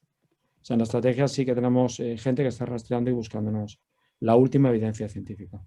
Muy bien. Me alegra saber eso porque ya digo que este tema va a tener, yo creo, una importancia creciente, ¿no? No sé cómo estamos de tiempo, Íñigo, Ainhoa. ¿Cómo andamos? Bueno, pues vamos un poco por encima de la hora y media que nos habíamos propuesto para este webinar, pero está siendo tan interesante que yo creo que todas las personas que se han conectado siguen aquí conectadas. Entonces yo creo que, bueno, no sé si queréis cerrar con alguna pregunta final o si no deberíamos ya ir finalizando el encuentro. Sí, aquí hay una siguiente nota en el chat que habla del conocimiento genético, bueno, lo que hemos hablado, ¿no? Y también hablaba de los aspectos relacionados con, porque claro, esto es otra tendencia de lo que llamamos la medicina personalizada, ¿no? Entonces, el individualizar el seguimiento y tratamiento tras la infección, etcétera, etcétera. Esto también plantea elementos críticos y éticos, estos aspectos de personalización durante y post la infección y pre también, ¿no? ¿Veis que esto puede entrar en conflicto con derechos individuales o derechos de protección colectiva de la población? Yo difiero en una cosa de Federico, pero creo que en otras estamos de acuerdo. Yo creo que la enfermedad sí es de cada uno y tú sobre tu tratamiento y lo que haces contigo mismo decides tú, siempre que eso no implique un riesgo para la salud de terceras personas. Es decir, si uno no quiere tratarse de un síndrome post-COVID, por ejemplo, a mí eso no me genera ninguna inquietud como cualquier otra cosa en este mundo. En principio, si no implica un riesgo para terceros, cosa suya. Cuestión diferente es que en el futuro tengamos que afinar. Y creo que para esto los modelos predictivos funcionarán e irán mejorando cada vez más, ¿no? Tendremos que afinar dónde se puede producir un brote, ¿no? Que eso es una cuestión fundamental. O sea, todos los que trabajáis en ciencia sabéis que una pandemia o la paras al principio o luego cada vez es más complicado, ¿no? Entonces es posible que tengamos que sacrificar derechos individuales tomando medidas preventivas, cosa que antes no existía. Es decir, medidas de mayor monitorización de la salud, de quizás de lugares concretos en los que puede ser que haya o que se estima que puede haber un problema, ¿no? Eso no es exactamente medicina personalizada, pero sí que es una focalización de la atención en términos de pandemia. Creo que, a ver, esto nos va a llevar, la situación que vivimos ahora mismo nos va a llevar a que nos replanteemos todo el sistema de monitorización. Eso estoy casi seguro. Crearemos herramientas nuevas, desarrollaremos ciencia a este respecto y probablemente tendremos que sacrificar algunos derechos en favor de una mejor monitorización, dependiendo de las probabilidades de que haya brotes en unos sitios o en otros. Creo que eso lo viviremos. En cambio, todo lo demás, ¿no?, que tenga que ver con una mejor atención a la enfermedad o demás, esos son problemas que son similares a los de cualquier otro tipo de enfermedad, porque no tienen tanto que ver con la salud pública como con la salud de cada uno, la salud individual. Ojalá que la medicina personalizada se desarrolle un montón y que nos permita mejorar muchísimo, pero eso no es un problema de salud pública, ¿no?, ni mucho menos, es un problema de medicina individualizada.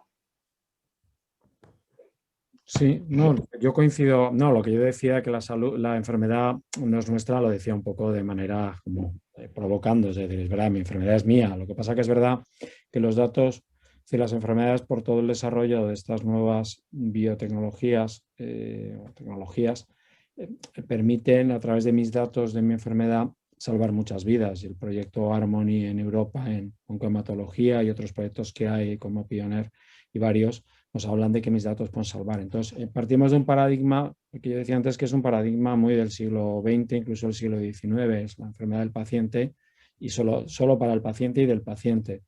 Esto hay que cambiarlo y como sociedad tenemos que reflexionar.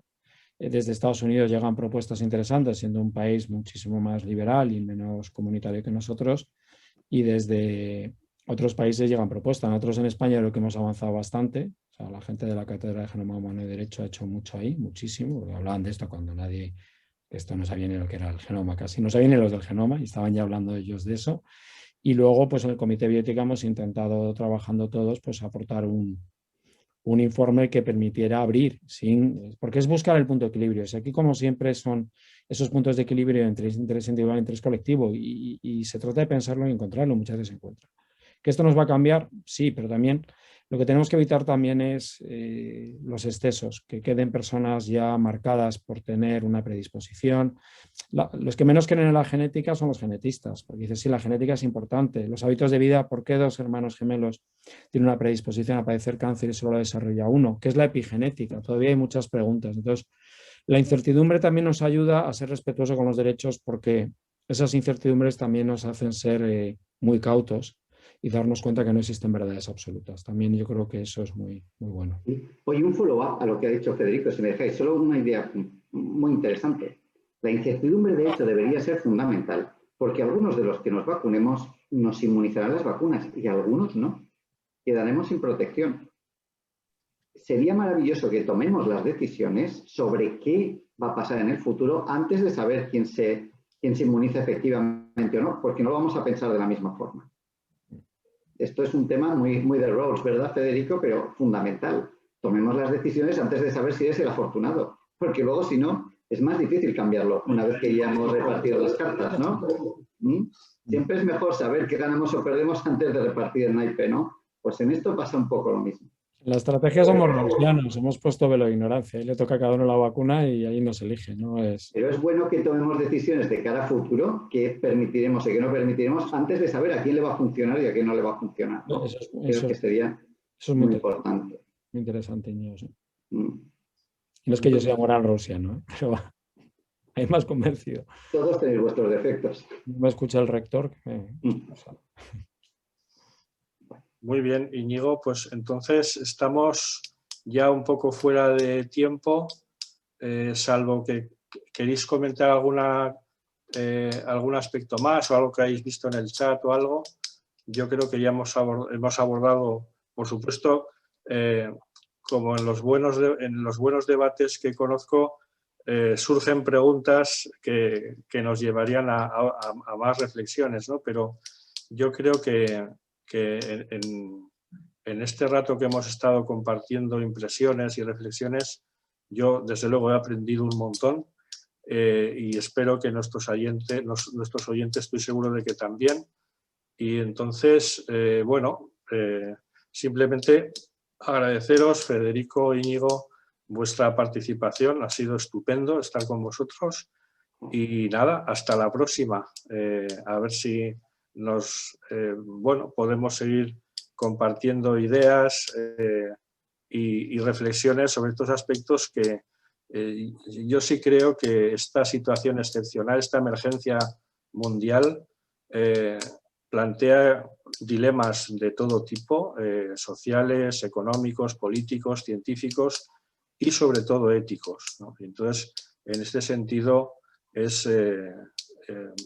digamos, vuestro trabajo y vuestras contribuciones son cruciales a no caer en excesos en uno u otro sentido, en los que se puede caer con la mejor de las intenciones y con la mayor de las facilidades, ¿de acuerdo? Pues nada, muchísimas gracias. Gracias, Benetán. Que no digo que no plantee muchos más porque yo estoy agotado. Es decir, sí. Está bien, pero Íñigo, pero esto nos tiene agotados porque cada día hay algo sobre lo que pensar y de vez en cuando dejar la mente en blanco. Es que uno se pone a meditar y ya le salen las dudas que hay del día. Pero si a mí me dejaran tener uno con vosotros dos todas las semanas, por mí encantado, ¿eh? Íñigo, no es que te esté dando aquí metiendo presión para más organizaciones, pero es uno de los debates, os lo digo sinceramente, en los que creo que me ha parecido más interesante, ¿no? Lo que se ha ido surgiendo y planteando. Es un lujo tener a Fernando con nosotros, claro, porque al final es un científico, Federico, de los de, ¿verdad? Un químico, Federico, de los que tú no discutías. Que los químicos saben, los químicos, esos son los de verdad. Hay ahora mucho científico que viene con... Que nos vamos a convertir en serie, no en película. Los químicos, yo siempre en un congreso comenté que se rieron mucho porque se suele decir que la química es the central science, ¿no? La ciencia que está en el centro. Y yo les dije que yo no sabía si era the central science o in the middle of nowhere science, ¿no? Pero bueno, la ventaja que tenemos es que estamos en contacto con muchos aspectos y nos enriquecemos pues, de aportaciones como las vuestras. O sea que es muy de agradecer. Pues nada, muchísimas gracias. Gracias a hasta siempre. Nos vemos.